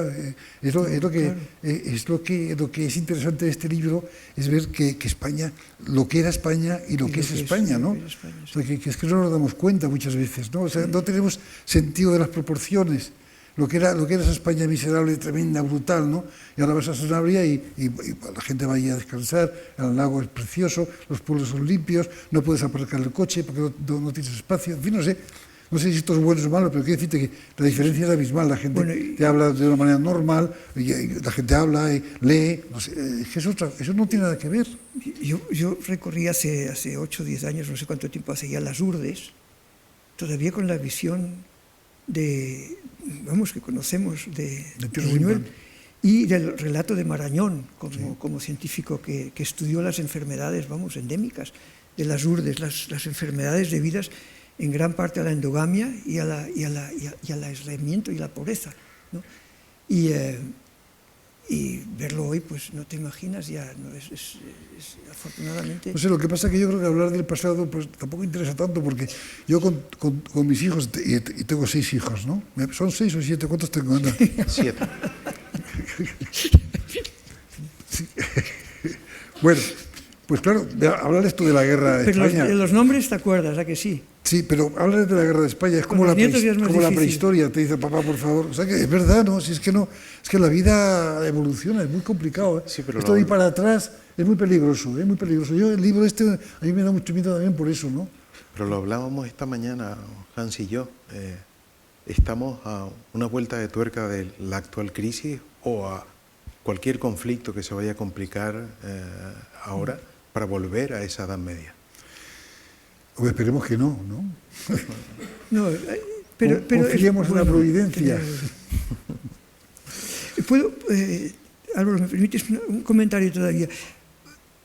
En torno a la época en que Carlos hizo estas fotografías de la España que él conoció y que nos presentan otro cuadro que el cuadro oficial que se hacía de España en aquella época, ocurrió un acontecimiento en el mundo fotográfico que ha tenido una gran repercusión en el mundo también y que tiene un poco que ver por el paralelismo con Carlos.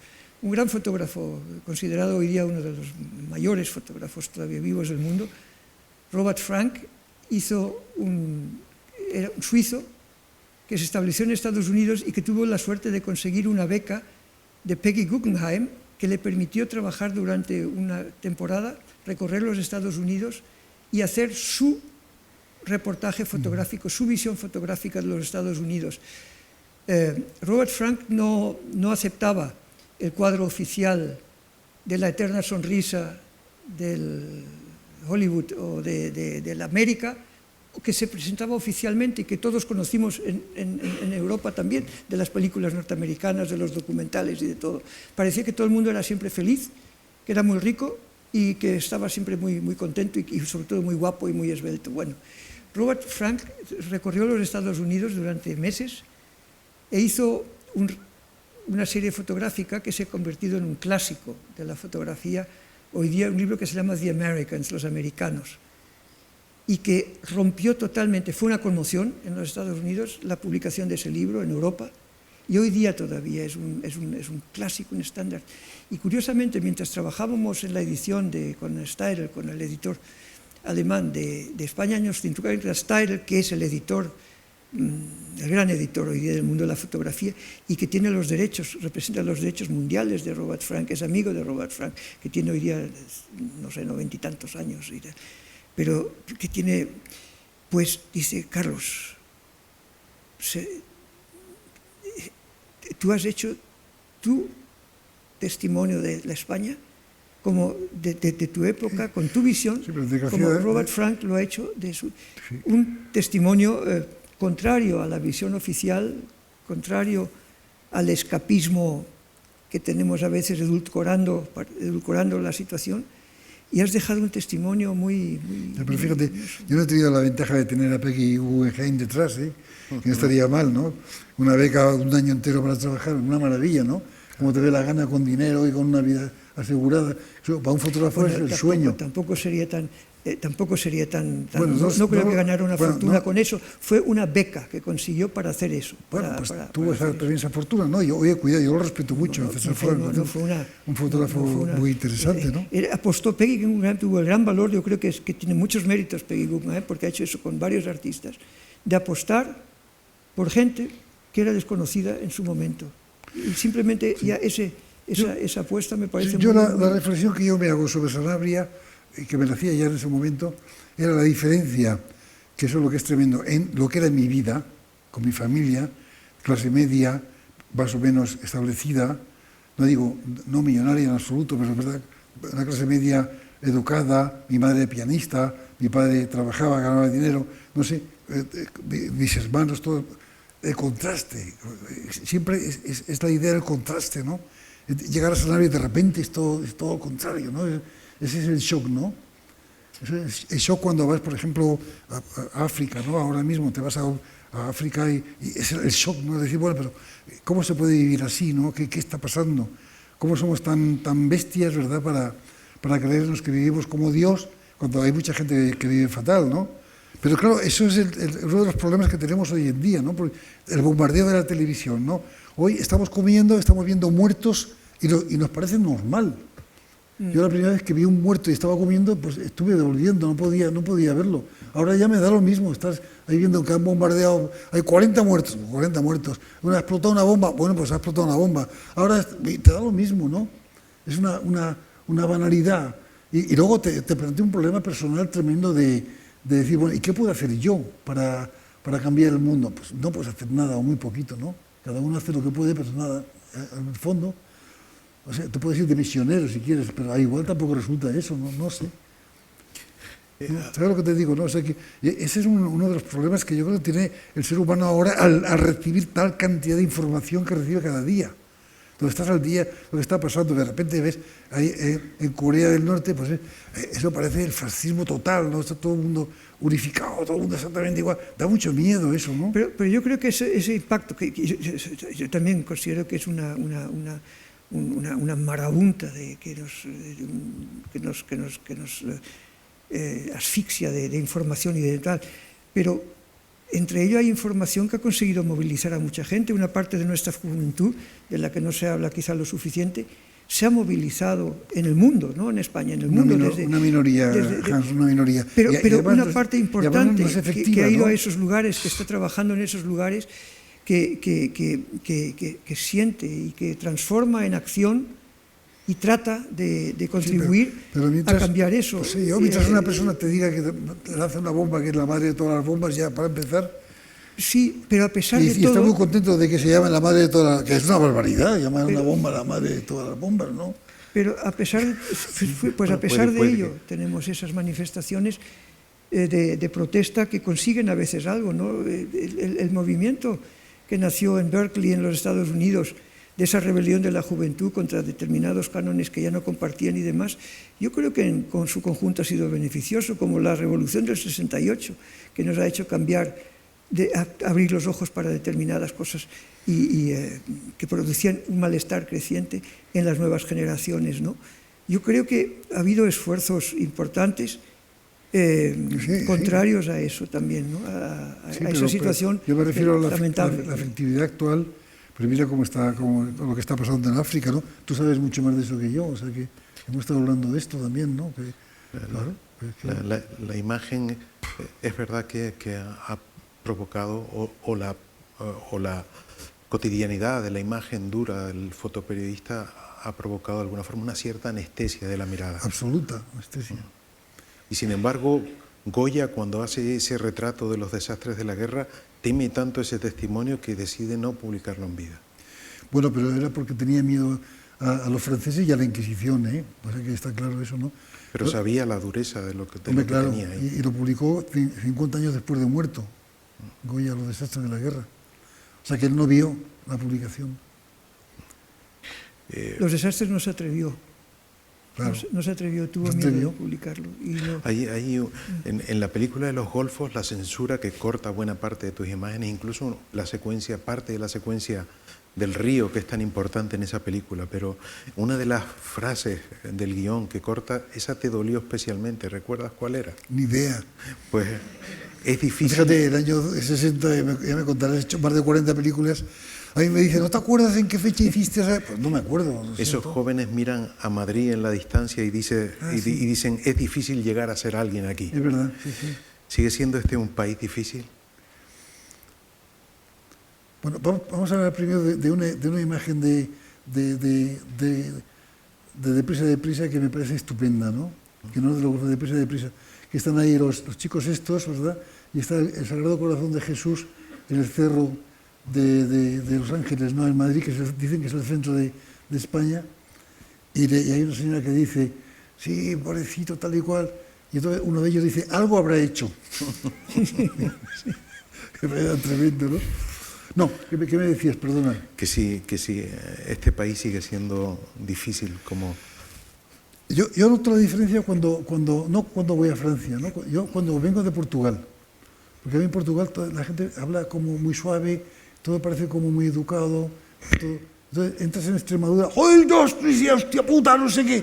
O sea que realmente te quedas un poco, cuando has vivido una temporada en Portugal, te quedas absolutamente sorprendido. Yo pienso que España es un país bárbaro, o sea, bárbaro, pero que al mismo tiempo esa barbarie tiene también sus ventajas, ¿no?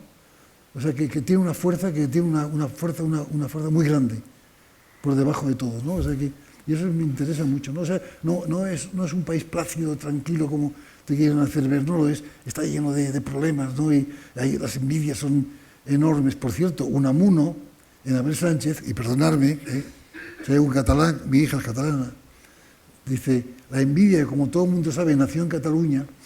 Te digo, eso es Unamuno, no lo digo yo, Hans. Bueno, pues este es un país donde, tú fíjate que hay una cosa que quizá, bueno, es que es igual, siempre hay dos personas, ¿no? Antes era Manolete y Arruza, o un director, o soy yo con otro señor, o otro señor con otro señor, o es Pedro Sánchez con... ¿Sabes lo que digo? Siempre hay dos personas, ¿no? Nunca hay más. En ningún país hay dos personas solamente, siempre hay una dicotomía, ¿no? Este o el otro, siempre este o el otro. Es una cosa tremenda eso, ¿no? Siempre hay especie de comparación de una persona con otra, ¿no? Hay una cosa que te indigna o que te irrita de este país, es su desinterés de la clase política, sobre todo por la cultura, ¿no?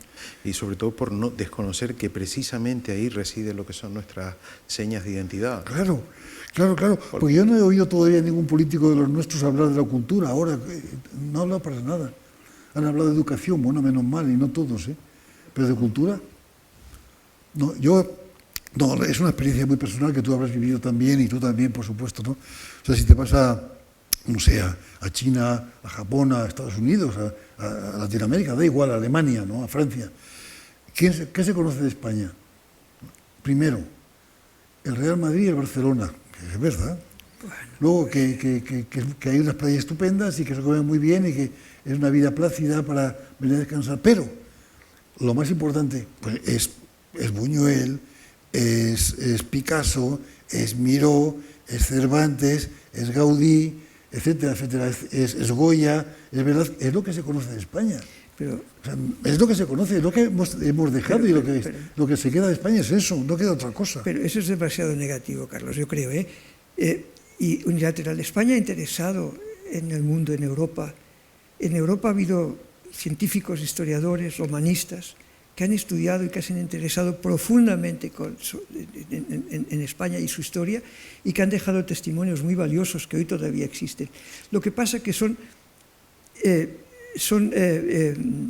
obras que no forman parte de la cultura general. Estoy hablando de eso. Que el Madrid, que el Barça sean hoy día, o que cuando hablas de un país determinado lo confundas con la salchicha de Frankfurt o con el Mercedes-Benz, forma parte de la vulgaridad, digamos, del conocimiento ordinario. Ya, pero Goya y no, Picasso y Velázquez no es la vulgaridad, perdóname.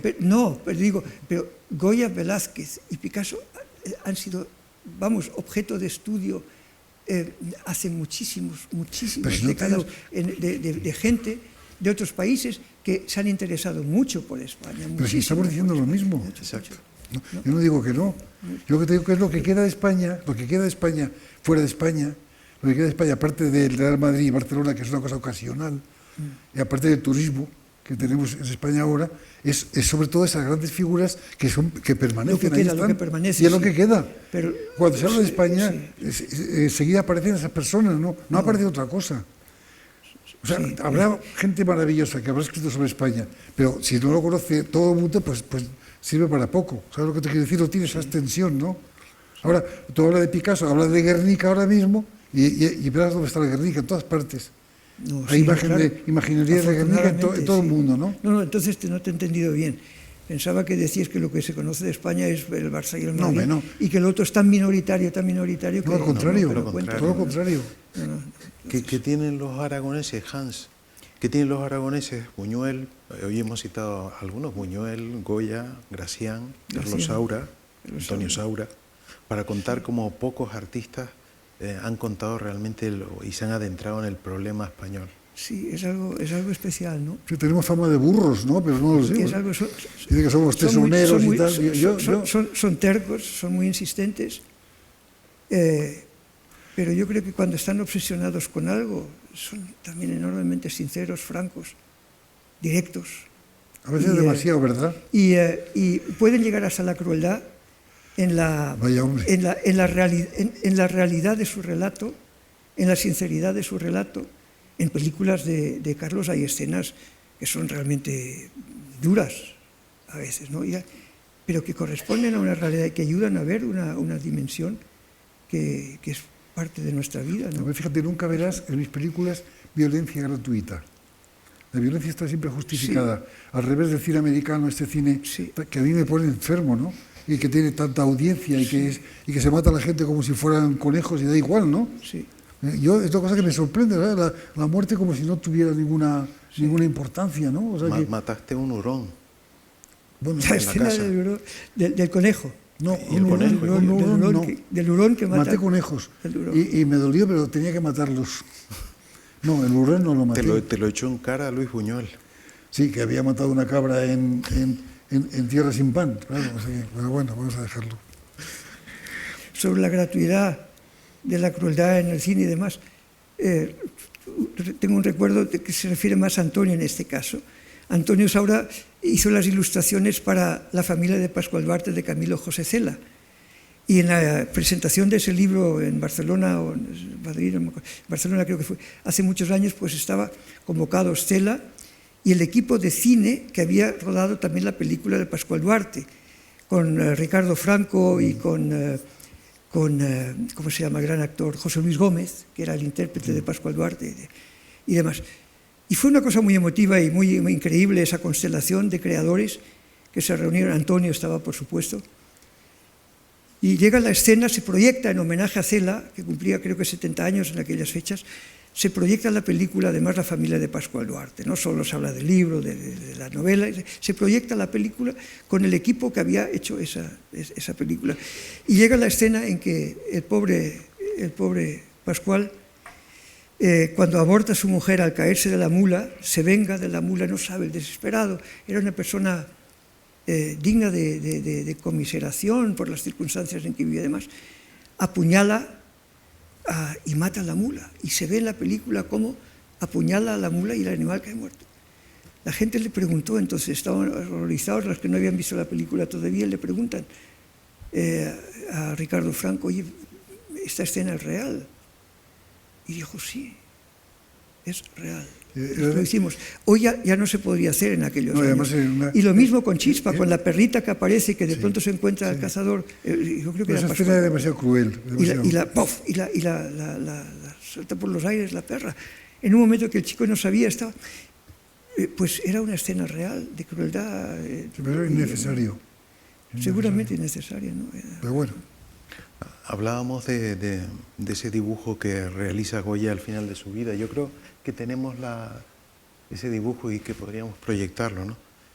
Yo creo que es el último dibujo de Goya, o uno de sus últimos dibujos, en el que aparece ese anciano y al lado Goya escribe esa frase tremenda, ¿no?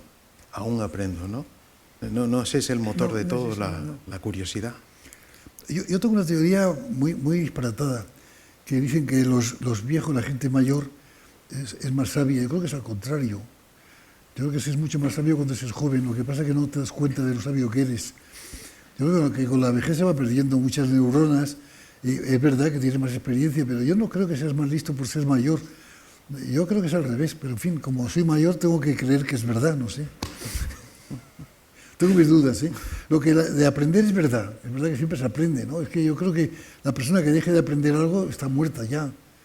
O sea, yo creo que es una de las cosas que a mí me fascinan, cuando a una persona de repente la jubilan y le quitan el trabajo que hacía, que estaba, a lo mejor no le gustaba, ¿verdad? Pero de repente lo dejan sin el trabajo, lo colocan en una situación de soledad enorme, ¿no? Porque ahora, ¿qué hago? Como no tenga otra cosa que hacer, una cosa que le guste de verdad hacer, manualmente, o no sé qué, o escribir, o pintar, o lo que sea, cualquier cosa, cuidar flores, da lo mismo, ¿no? Está perdido, ¿no? Está perdido. Vamos, te mueres enseguida, a los 4 años has muerto.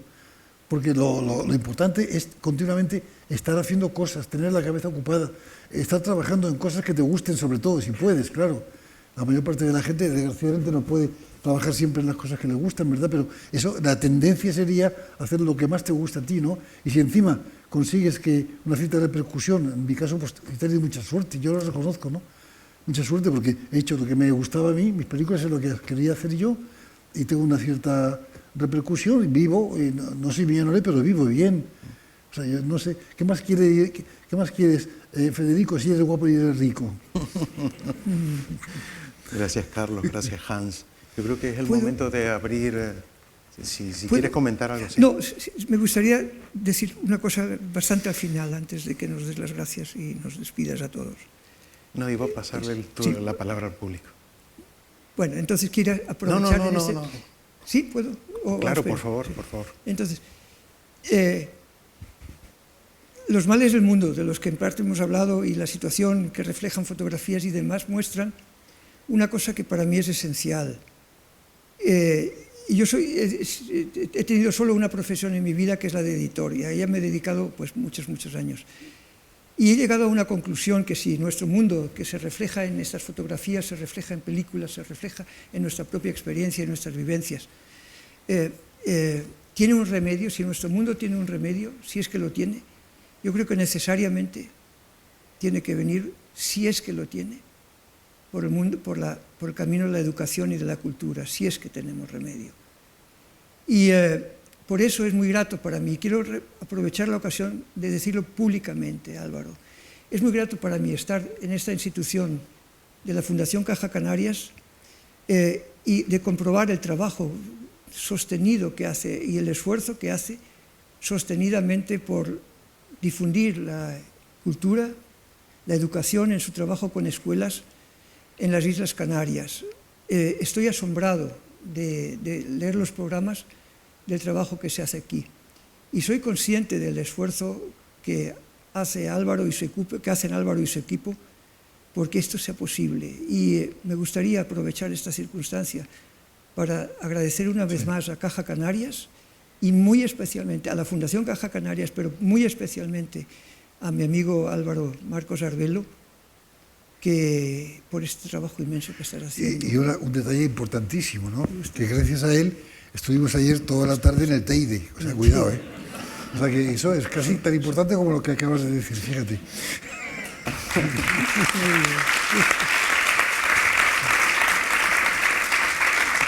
Gracias. ¿Ves? El Teide es un volcán. Ahora es cuando debería tener esa habilidad tuya para ser invisible. Sí. Bueno, si quieren hacer alguna pregunta a nuestros invitados, tienen los micrófonos por aquí, van levantando la mano y ¿Me oyen? Si pueden subir un poquito las luces para... Como subo yo. No, el único No, problema las luces, ya te veo. Vale. Eso de ahora por lo menos os veo, es que con estas luces no veía nada, ¿eh? Ahora sí, bueno. Yo yo le quería preguntar una pregunta al señor Carlos Saura, que me gustan mucho sus películas. Y viene sobre todo con el tema de la fotografía y la elección de las actrices, de las mujeres. Sobre todo con las chicas de Deprisa, y con las chicas de una película que para mí está muy poco valorada, que es Taxi. Ingrid Rubio, creo que se llamaba la actriz. Ingrid Rubio, sí. Entonces, el casting de estas chicas lo eligió usted en concreto, o tenía una agencia de casting, o... No, en el cine, tú sabes, es que depende. Hay veces que he elegido yo porque las he visto en algún sitio, no sé, Eso. de repente veo una imagen en algún lugar y me gusta y pienso que es estupenda para trabajar en una película, luego lo pruebo naturalmente, ¿no? Otras veces hay amigos que me dicen, no, hay una chica estupenda que es tal, ¿no? En el caso de Ingrid Rubio es que me parece que había alguien que la conocía y que una chica estupenda, además luego ha hecho una carrera cinematográfica importante. En el caso de Berta Socuellamos, la de Deprisa no, porque esta nunca ha sido actriz, ¿no? No eran actores los que trabajaban en Deprisa, ¿no? Eran chicos que pertenecían ahí un poco al lumpen, si quieres, ¿no? De Villaverde, de un pueblecito cerca de Madrid, que ahora está anexionado a Madrid ya, y que eran, pues entonces empezaban a drogarse, eran drogadictos y eran de verdad atracaban bancos y atracaban coches, eran de verdad atracadores, y desgraciadamente de los 4 actores que trabajan en la película, 2 de ellos murieron, uno de ellos murió en un atraco y otro murió en la cárcel, y se salvó esta chica que se casó con el otro chico que había allí, porque ella no se drogaba, ¿no? Ni el chico tampoco mucho, ¿no? Y realmente era una chica de Extremadura, porque este barrio donde yo trabajaba en Villaverde todos eran extremeños, eran gente como muy de obreros, ¿verdad?, de hijos de obreros, pero esta chica realmente era una mujer muy bella, muy interesante. Sí. Para mí, era una chica que tenía ese algo, ese ángel que tienen las actrices, ¿no?, que tenía esa naturalidad. Me pasó también con una película colombiana que se llamaba La vendedora de rosas, de un tal Gaviria o Gaviria. Sí, pero por ejemplo esta chica no ha vuelto a hacer... No, claro, se casó con este chico y creo que viven tranquilamente y ha desaparecido, o sea, nunca ha hecho nada en cine, ¿eh? Bien. Por aquí. Buenas noches. Muchas gracias a Carlos y Han por compartir el tiempo con nosotros. Es verdad, el tiempo está sujeto todo al cambio, ¿no? ¿Ha cambiado tu mirada cuando miras por un visor desde la primera vez que usaste la cámara analógica a esta digital, que ahora se ve como mucho más bonito todo? ¿Sigue siendo la misma mirada? Yo creo que... No sé, yo estoy muy al tanto, he estado muy al tanto siempre de los avances técnicos, porque me parece que hay que utilizarlos y hay que aprovecharse de esos avances, ¿no? Y hacerlos tuyos, ¿no?, si puedes, ¿no? Entonces, yo creo que las cámaras digitales es una revolución maravillosa, total, ¿no? Tanto en el cine como en la fotografía, ¿no? Porque han facilitado muchísimo. Hay un peligro, y es que hoy en día, y eso lo hemos comentado ya también esta mañana, ¿no? Hoy en día cualquier persona con un móvil, con una tableta, puede hacer una estupenda fotografía, ¿verdad?, con mucha facilidad. Esa facilidad que da el poder no sé, acceder a la fotografía a todo el mundo, tiene el peligro también de la banalidad. O sea, que es verdad que si no hay una exigencia detrás de lo que voy a hacer, se convierte en una cosa como muy banal, está al alcance de todo el mundo y pierde su importancia. Hasta el punto de que yo, que soy muy exagerado también en lo que digo, creo que han desaparecido prácticamente los grandes fotógrafos en el mundo, ¿no? ¿Por qué? Pues porque ya cualquier persona puede ser un fotógrafo estupendo. Solamente aquellos que tienen una línea trazada concreta, ¿no? Se dedican a los paisajes, se dedican a la moda, se dedican a esos son los que son conocidos como fotógrafos, y no ya, porque antes era muy trabajoso ser fotógrafo, ¿no? Yo recuerdo cuando yo hacía fotografías, ¿verdad? Pues en el laboratorio tenías que primero hacer la foto, luego tenías 36 fotografías, de las cuales en la época en que yo hacía fotografías no había material fotográfico, costaban mucho dinero y no lo había además, ¿eh? Entonces, de esas 36 había como 20 que eran buenas, porque claro, tú elegías muy bien cada foto que hacías, ¿no? O sea, porque ya no era decir como ahora, venga, tipo ametralladora, no, ahora en esa época cada foto era una foto, ¿no? Luego tenías que en el laboratorio revelar el negativo, que era costoso, el método de la hidroquinona, no sé qué tal y cual, secar el negativo y luego ampliar esa foto, ¿no? O sea, y había un proceso de a ver cómo conseguir los grises, las tonalidades, eso es una cosa del laboratorio. Hoy en día es maravilloso tener una cámara digital, ¿verdad? Y tener pues, un programa como Photoshop o lo parecido, ¿no? Y tener una impresora es un sueño, ¿no? Yo me refería más a tu forma de mirar, de encuadrar la escena. ¿Ha cambiado? No ha cambiado. Bueno, no ha cambiado. Quizás soy menos exigente ahora porque sé que puedo hacer 2 fotos, ¿no? 2 o 3 fotos del mismo tema, ¿no? Antes no podía hacerlo. Pero, no, yo digo una cosa, yo tengo una cultura visual desde que era muy pequeño, ¿no? Y que viene un poco de mi padre, porque en la guerra, en Barcelona, mi padre tenía una idea que me parecía muy bonita, ¿no? En hojas blancas, ¿verdad? Pegaba todas las imágenes que había de los periódicos de la época, ¿no? Desde Blancanieves, que se empezaba a proyectar en ese momento, ¿verdad? Hasta una turbina Pelton, no sé, todo, ¿no? Y eso era, nosotros lo llamábamos el libro de los recortes, ¿no? Y era apasionante, ¿no? Y ahí mi hermano y yo nos hemos educado en eso hasta el punto de que en nuestras casas tenemos, no sé, espacios grandes llenos de fotografías, de recuerdos, de cosas que vamos metiendo ahí, que luego igual no las vemos, ¿verdad? Pero lo vamos poniendo. Bueno, bien, siempre digo que hay personas que hacen el jogging para estar físicamente fuertes y, bueno, que me parece muy bien. Y yo creo que el jogging que yo hago siempre es trabajar sobre las imágenes, ¿no? Es una especie de hábito, ¿no? Tengo cientos de libros de fotografía en mi casa que veo de vez en cuando, no muchos, ¿no? Pero la cultura, las películas, es mi mundo, ¿no? Entonces, claro, no me cuesta ningún trabajo pasar de una cosa a otra cosa, de cambiar de cámara, no me cuesta ningún trabajo, sinceramente lo digo, ¿no? O sea, mi visión es la misma. Lo que pasa es que antes hacía reportajes en los pueblos y tal, y ahora no los hago. Ahora estoy más bien encerrado en mi casa, ¿verdad? Y cuando viajo, cuando voy al extranjero, sí, que voy a Moscú, voy a Varsovia, voy a Italia, hago un reportaje, hago fotografías, ¿no? Si no, no. O sea, en eso ha cambiado.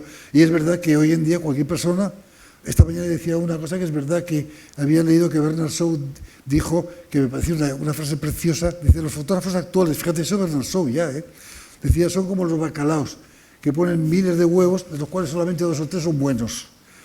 Y es verdad, yo siempre le digo a los fotógrafos de ahora que traten de no hacer 40.000 fotografías, que hagan 3 o 4 buenas, ¿para qué van a hacer 40.000, no? Que es un tipo ametralladora, ¿no? Pero yo creo que el concepto visual, a mí no me cuesta ningún trabajo de hacer fotografías, nada, lo hago con mucha facilidad. Y tengo un sentido innato, lo digo de verdad, sinceramente, no me cuesta ningún trabajo. Y en el cine me pasa igual, con la técnica del cine nunca me ha preocupado en absoluto, ¿no? La conozco, ¿no? La utilizo, pero no me ha preocupado demasiado. Y con las cámaras me pasa igual, ¿no? O sea que tengo una cámara estupenda, yo puedo hacer ampliaciones magníficas y tal y cual, pero tampoco soy un hombre absolutamente preocupado por eso. Hago las fotos y me salen bien y ya está, ¿no? No sé cómo decirte, que tampoco es que sea yo un hombre que esté preocupadísimo ahí, la foto que he hecho, no, tampoco es eso. Pienso que la fotografía es una cosa más de mi vida, pero no hay que darle más importancia tampoco ahí. Sí, bueno, yo quisiera preguntarle por el papel de la música en su vida, porque sus películas musicales, flamenco, fados, tango, en esas películas las imágenes comunican una verdadera fascinación por la música. Me da la impresión de una vivencia intensa, que es lo que quería que por favor nos comentara. Que es verdad. Yo siempre digo que todas mis películas, todas son musicales, unas son más que otras, ¿no? Pero desde el principio, desde mi primera película, desde Los Golfos, ya utilicé ya el flamenco con mucho cuidado y siempre he elegido yo las músicas, ¿no? Aunque he trabajado con músicos, pero siempre he elegido yo. O sea, todo lo que está musicalmente en mis películas es una elección mía de alguna manera, aunque haya algún compositor, ¿verdad?, que haya trabajado conmigo, evidentemente, algunos estupendos, ¿no? Pero eso yo creo que viene porque, pues yo creo que viene de mi familia. Mi madre era pianista, fue profesional poco tiempo, luego se casó y lo dejó, pero siempre estaba escuchando yo el piano en mi casa continuamente, los ejercicios de mi madre, ¿verdad?, el piano y la música clásica. Yo soy enamorado de la música clásica y al mismo tiempo, como contraste de la música clásica de mi casa, a mí me gustaba el flamenco y la canción popular, cosa que en mi casa a nadie le ha gustado, o sea, lo digo de antemano, ¿no? Entonces, siempre he tenido esa afición. Yo creo que viene también un poco de la guerra española, cuando yo era niño, ¿no? Y de la posguerra, donde la gente cantaba en las calles, ¿no? O sea, había los obreros de la construcción, ponían ladrillos y cantaban flamenco, y era una maravilla escucharlos, ¿no? Ahora te ponen una multa, no te dejan cantar, ¿no? Y en los años 50 todavía... Todo el mundo los cantaba albañiles por ahí, cantaban. ¿verdad? Y daba mucho gusto, ¿no? Bueno, yo creo que de ahí viene esa afición y luego me he ido ya perfeccionando con el flamenco, con los temas populares, ¿verdad? Porque me ha gustado mucho el tango siempre, toda mi vida, los fados, pero mucho antes de las películas, ¿eh? No sé, me ha gustado mucho la música popular también, la música rusa, la música polaca o yugoslava, no sé. Y claro, cuando tuve la oportunidad de trabajar sobre el mundo del flamenco, pues fue una maravilla para mí, ¿no? Fue un descubrimiento meterme realmente en ese mundo, rodearme de gente que sabía mucho más que yo, ¿verdad? Y fantástico tener allí a la mejor gente que había en este país cantando, bailando, ¿no? Que eso es una de las cosas maravillosas del cine musical, que yo lo he aprendido, ¿no? Y es tener delante de la cámara, de repente, a los mejores que hay en el mundo haciendo ese trabajo, ¿no? Ya sea en el tango, o sea en los fados, o sea en la jota. Últimamente he hecho una película sobre la jota en Aragón. Eso es un placer enorme, ¿no? Y disfruto muchísimo. Yo, de verdad, yo creo que, desgraciadamente, si me dijeran que elegir qué quisiera ser, si hubiera nacido de otra manera, sería músico, ¿no? Me hubiera gustado ser músico. Es una frustración grande, ¿no? Mía. Sí, ¿qué tal? Mira, es conocido el incidente del Festival de Cannes, que fue el único año que no se hizo, que usted iba a programar Pipe Mi Frappé. Hay una foto famosa suya que se ve como extrañada, porque por lo visto cerraron el telón y no sé qué, creo que fue Trifó, o no sé. Pero la volvieron a poner después, ¿no? En un aniversario de... Eso era el aniversario, sí. Yo no fui, Sí. pero sí era... ¿No fue? No fui yo al aniversario. ¿Y cómo fue el famoso incidente? Pues que eran los sucesos de mayo, de París. Y yo estuve con Geraldine, íbamos en una furgoneta Volkswagen Camping, donde vivíamos en la furgoneta Volkswagen, y fuimos a París, justo en el momento en que empezó todo el follón en París, ¿no? Todo el lío ahí. Y estuvimos en toda la región, Saint-Germain, con todo el follón, y encima éramos tan insensatos que con la furgoneta fuimos por todas partes viendo a ver lo que pasaba. Con Naro Tegler, incluso, fíjate que estaba entonces, ¿no? Bien. De resultas de eso, cuando fuimos a Cannes había cambiado, y dije, bueno, esto no puede ser, ya empezaba, había un fermento en Cannes, ¿verdad?, de que el festival ya pues no, era otra cosa tal y cual, y entonces yo decidí con Elías Querejeta, decidimos retirar la película, porque ellos insistieron en proyectarla, dijimos, no queremos que se proyecte, y Fabio Lebré, que era el director de entonces del festival, se empeñó en proyectarlo, y a las 4 o 5 de la tarde, que había la primera proyección, luego había otro por la noche, estábamos en el cine, ¿verdad? Y se empezaba a proyectar la película, ¿no? Entonces fuimos con Godard, Truffaut, Polanski, no sé, fue a que no se corría, las cortinas, ¿no? O sea que yo creo que es la primera vez que un director de cine prohíbe que se proyecte una película suya en un festival de Cannes, ¿no? O sea que, y realmente fue un escándalo, ¿no? Tremendo, se organizó un follón muy grande, porque había mucha gente que nos decía que no, que había que proyectar las películas, tal y cual, pero inmediatamente de eso, yo la imagen que tengo ya no es tanto eso, porque bueno, luego la película fue a Berlín y fue premiada, o sea que bueno, muy bien, me permite Frappé, sino que lo que era fantástico era que de repente aparecieron grandes yates por todas partes ahí acá, y todos los productores americanos y tal y cual, ahí montando, huyendo de la ciudad, ¿no? Era una cosa tremenda.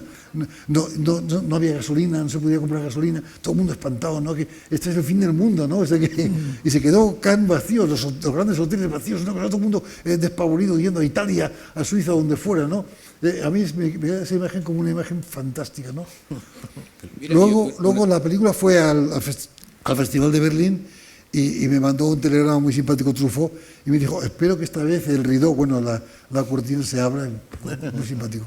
Mira, y otra pequeña pregunta, con respecto a tu cine habla bastante de España, incluso a veces a niveles metafóricos. Para mí hay muchas películas suyas que me dicen más de España que incluso documentales. ¿Qué opinas sobre que su cine, o por lo menos yo lo percibo, no sea tan valorado en España como en otros países? Bueno, yo creo que con los años, yo creo que ya se han aburrido de mí un poco, ¿eh? Y ahora con los años ahora dicen que La caza es la mejor película que he hecho en mi vida, por ejemplo, ¿no? Y la pasan por todas partes y están pasando en televisión películas mías, o sea que ha habido una especie de reconversión. Pero yo he pasado en España por todas las ondas que tú quieras, ¿no? O sea, genio, cretino, menos cretino, menos genio, medio tonto, medio listo, ¿sabes?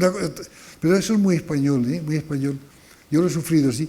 Y realmente si no hubiera sido por los festivales de Cannes y de Berlín y por Estados Unidos y por Venecia, etcétera, mi cine no hubiera podido hacer más que una película, seguro, casi seguro. Un caso espectacular de lo que menciona usted en estos momentos es el destino que tuvo la película Carmen, de Carlos. Yo en esa época viajaba mucho y a donde iba la gente estaba fascinada por la película Carmen en los años 80, ¿puede ser 80? Sí, ni idea. Sí, los años 80.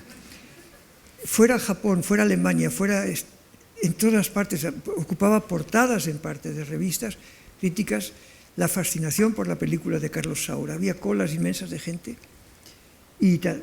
Y regresé a España en esa época y yo no había visto la película y tuve la visita de un editor alemán en aquellas fechas y después de cenar dice, oye, por cierto, ¿has visto la película Carmen? Digo, no la he visto. Dice, ¿por qué?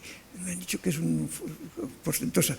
Oye, pues vamos a ver si se proyecta en Barcelona. Y entramos en un cine de Barcelona, en la calle Tuset, en el centro de Barcelona, se proyectaba Carmen. Y me encontré, el cine quizá tenía la capacidad de este auditorio y quizá ocupábamos, todo el público que había ahí dentro, ocupábamos estas dos hileras, las dos filas delanteras, no había más gente.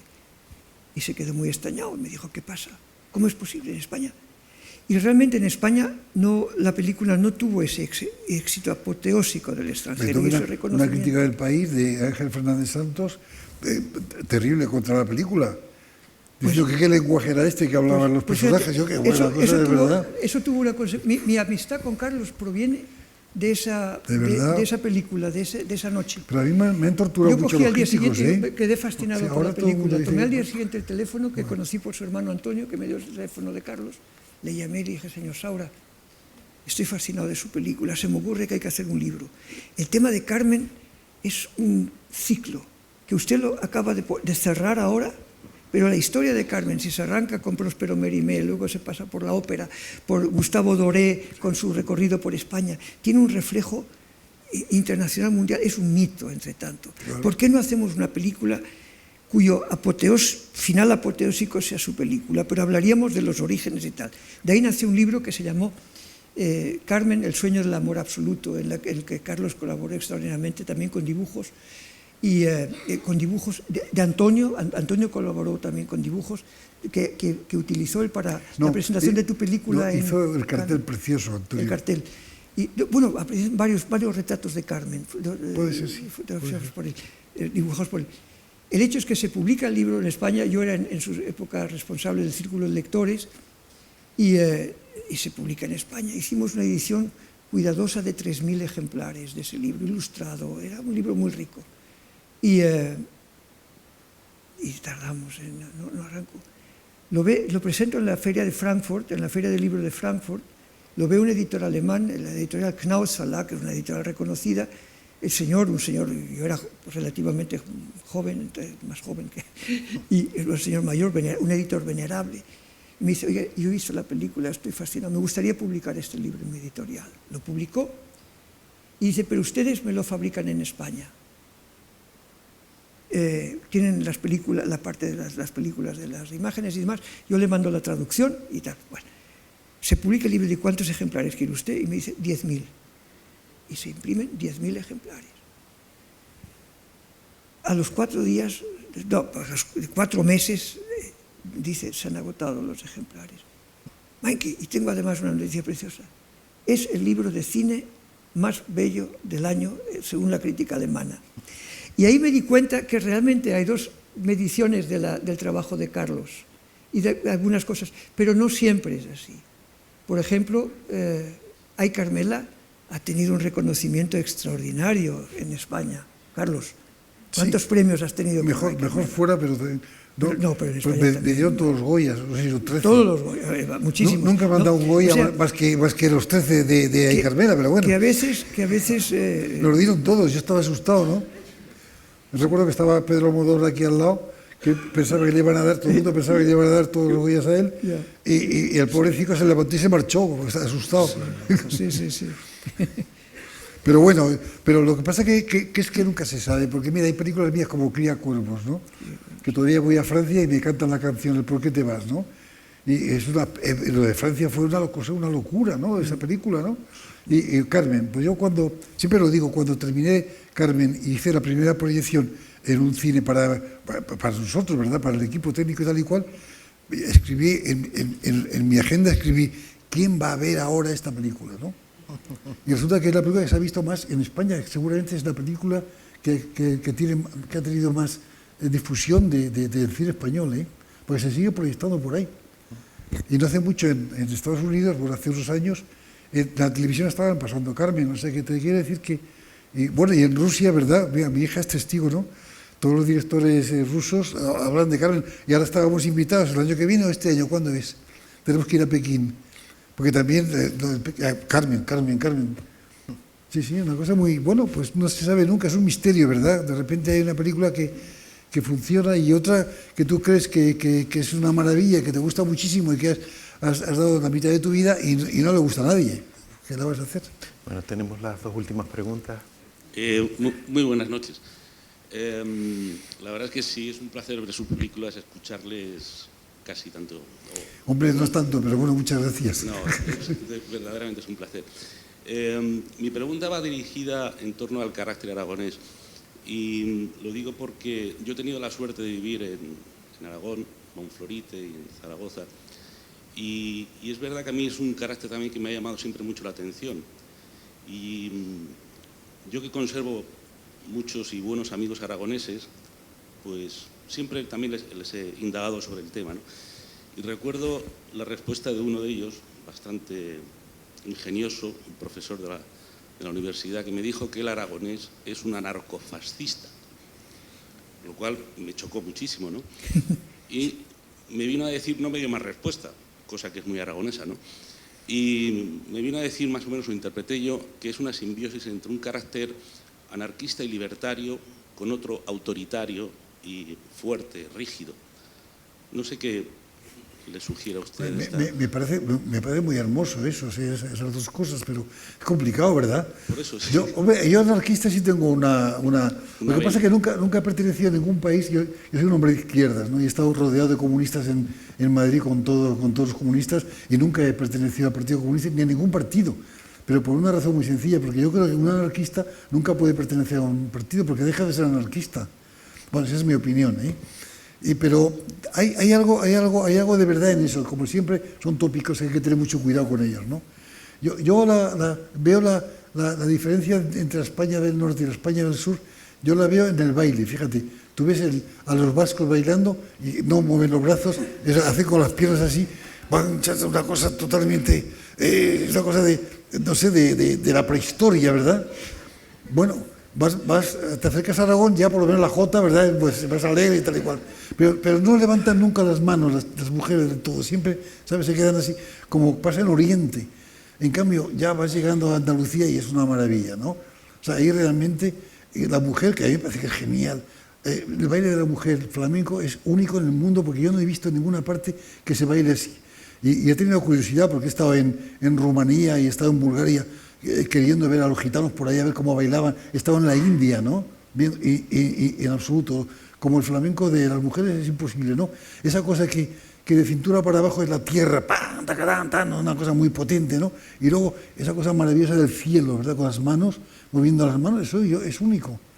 Es único, es una cosa genial. Y el flamenco es el resultado de eso, y no solamente el flamenco, sino las canciones andaluces, etc. Es una maravilla. O sea que hay un cambio, ¿verdad?, de norte a sur tremendo, ¿no? Y ese cambio yo creo que también lo hay en el carácter. Yo pienso yo soy aragonés, pero soy un aragonés raro porque mi padre es murciano, hay que decirlo todo, ¿eh? Ya sabes que en la guerra española había un amigo de mi padre que le decía, es que es peor que dos murcianos juntos. Bueno, es igual. El caso es que yo tengo esa cosa entre levantina, ¿verdad?, entre mediterránea y aragonesa. Y en Aragón, mi familia aragonesa, después de la guerra, yo me recuerdo muy bien, era muy puritana. Hay un cierto puritanismo. La gente no se toca muy poco, ¿no? Físicamente, no hay esa cosa maravillosa que ves por ejemplo, en Murcia, en Alicante, ¿no? Mi familia era, se tocan todos, ¿verdad? Y yo recuerdo de mi tía Lola, que era así de gorda, maravillosa, que parecía que había salido de Marruecos directamente, ¿no? Y que cogía a un niño pequeño, le pegaba un mordisco en el culo, ¡ay, hijo mío! Y el niño llorando, ¡ah! Pero era una maravilla, mira, hay una cosa física, ¿no? Hay que contacto físico como normal, natural, ¿no? Sin pecado, entre comillas, ¿no? Eso es muy bonito, ¿no? Y eso, desde luego, en Aragón imposible. En Aragón hay gente muy cariñosa, muy afectuosa, pero es la distancia, ¿no? O sea, que yo sí que creo que hay, bueno, pero es una cosa del clima, es del sol, ¿no? Y, claro. Influye muchísimo el clima, igual que en Canarias está muy determinado también.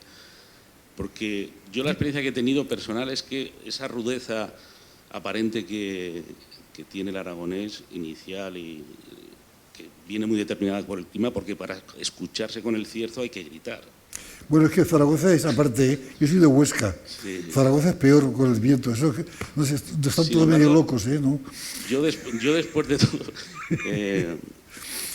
la verdad es que solo puedo decir que poca gente más sentimental me he encontrado que el aragonés. Son Bueno, muy esa es sentimentales. una de las cosas misteriosas que yo siempre digo, ¿no? De carácter español en general y aragonés en particular, ¿no? Y es que esta especie de grandes monstruos, ¿no? Como puede ser Picasso, puede ser Goya, o puede ser, no sé, hay otros ejemplos, ¿verdad? Que parecen como campesinos, ¿no? Miró mismo, ¿no? Tienen un aspecto de campesino, como muy elemental, como básico, como si fueran labradores, ¿no? De la tierra, ¿no? Y entonces ese contraste, por ejemplo, en Goya, también lo hay en Buñuel, ¿no? Y por supuesto lo puede haber también en Miró y en otros personajes, ¿no? Por un lado, de dureza, ¿no? De fuerza, ¿no? En Goya es el ejemplo más claro, ¿no? De fuerza, ¿no? Pintando, no sé, analizando toda la vida social suya, la gente que le rodeaba, tal y cual. Y de repente la sensibilidad cuando pintaba a la duquesa de Alba o a una niña, era una maravilla, ¿no? O sea, de repente una dulzura, ese cambio, ¿no? Y eso me parece que es muy interesante, que lo hay también en Buñuel. Se piensa que qué burro es. No, tiene una forma de ser, ¿verdad? Un poco bárbara en principio, pero luego por debajo hay toda una sensibilidad, ¿no? ¿Por qué no? Sí. Una última pregunta aquí. Buenas noches. Al hilo de lo que estábamos hablando antes Ya te veo. sobre el reconocimiento de la cultura en España, en este caso el cine, ¿cree que premios como el Goya ayudan a que se conozca más el cine? Si no ayuda, si se reconoce un poquito más. Hombre, cada vez En este más, caso hay Carmela, que ganó 3. sí, es que cada vez más la publicidad es fundamental, parece ser, ¿no? Tú sabes que los americanos, cuando hacen una película de estas de 200 millones de dólares, pues la mitad es para publicidad. Se la gastan. Nosotros, desgraciadamente, nunca tenemos dinero para gastar en publicidad, ¿verdad? Pero la publicidad es evidente, la repercusión que tiene. El hecho de hoy en día, por ejemplo, es difícil hacer una película, muy difícil, si no es de acuerdo con una de las cadenas de televisión. Muy difícil, ¿eh? Pero claro, las cadenas de televisión al mismo tiempo ejercen una especie de censura, porque eligen una comisión que tienen solamente los temas que les puede interesar a ellos, ¿no? O sea, quiero decirte que automáticamente que entras en esa cadena de televisión tienes una publicidad gratuita continuamente de la película en la televisión que tiene mucha importancia. Desde luego tiene importancia, ¿no? Hombre, hay un tipo de cine el que hago yo, de alguna manera, que es un cine más de, ¿cómo te diría yo?, de cámara, con pocos personajes, ¿no? Muy limitado, tal y cual, que si no tienes una publicidad mínima, ¿no? O una crítica buena, se muere en sí misma, ¿no? Desgraciadamente, ¿no? Es así. Y hoy en día cada vez más se vive de la publicidad, cada vez más vivimos. Es una cosa tremenda, ¿verdad? Pero es así. Bueno, gracias por acompañarnos. Carlos, que tengas mucha suerte con todos los proyectos que tienes ahora mismo El entre Teide manos. me va a iluminar. El Teide te va a iluminar.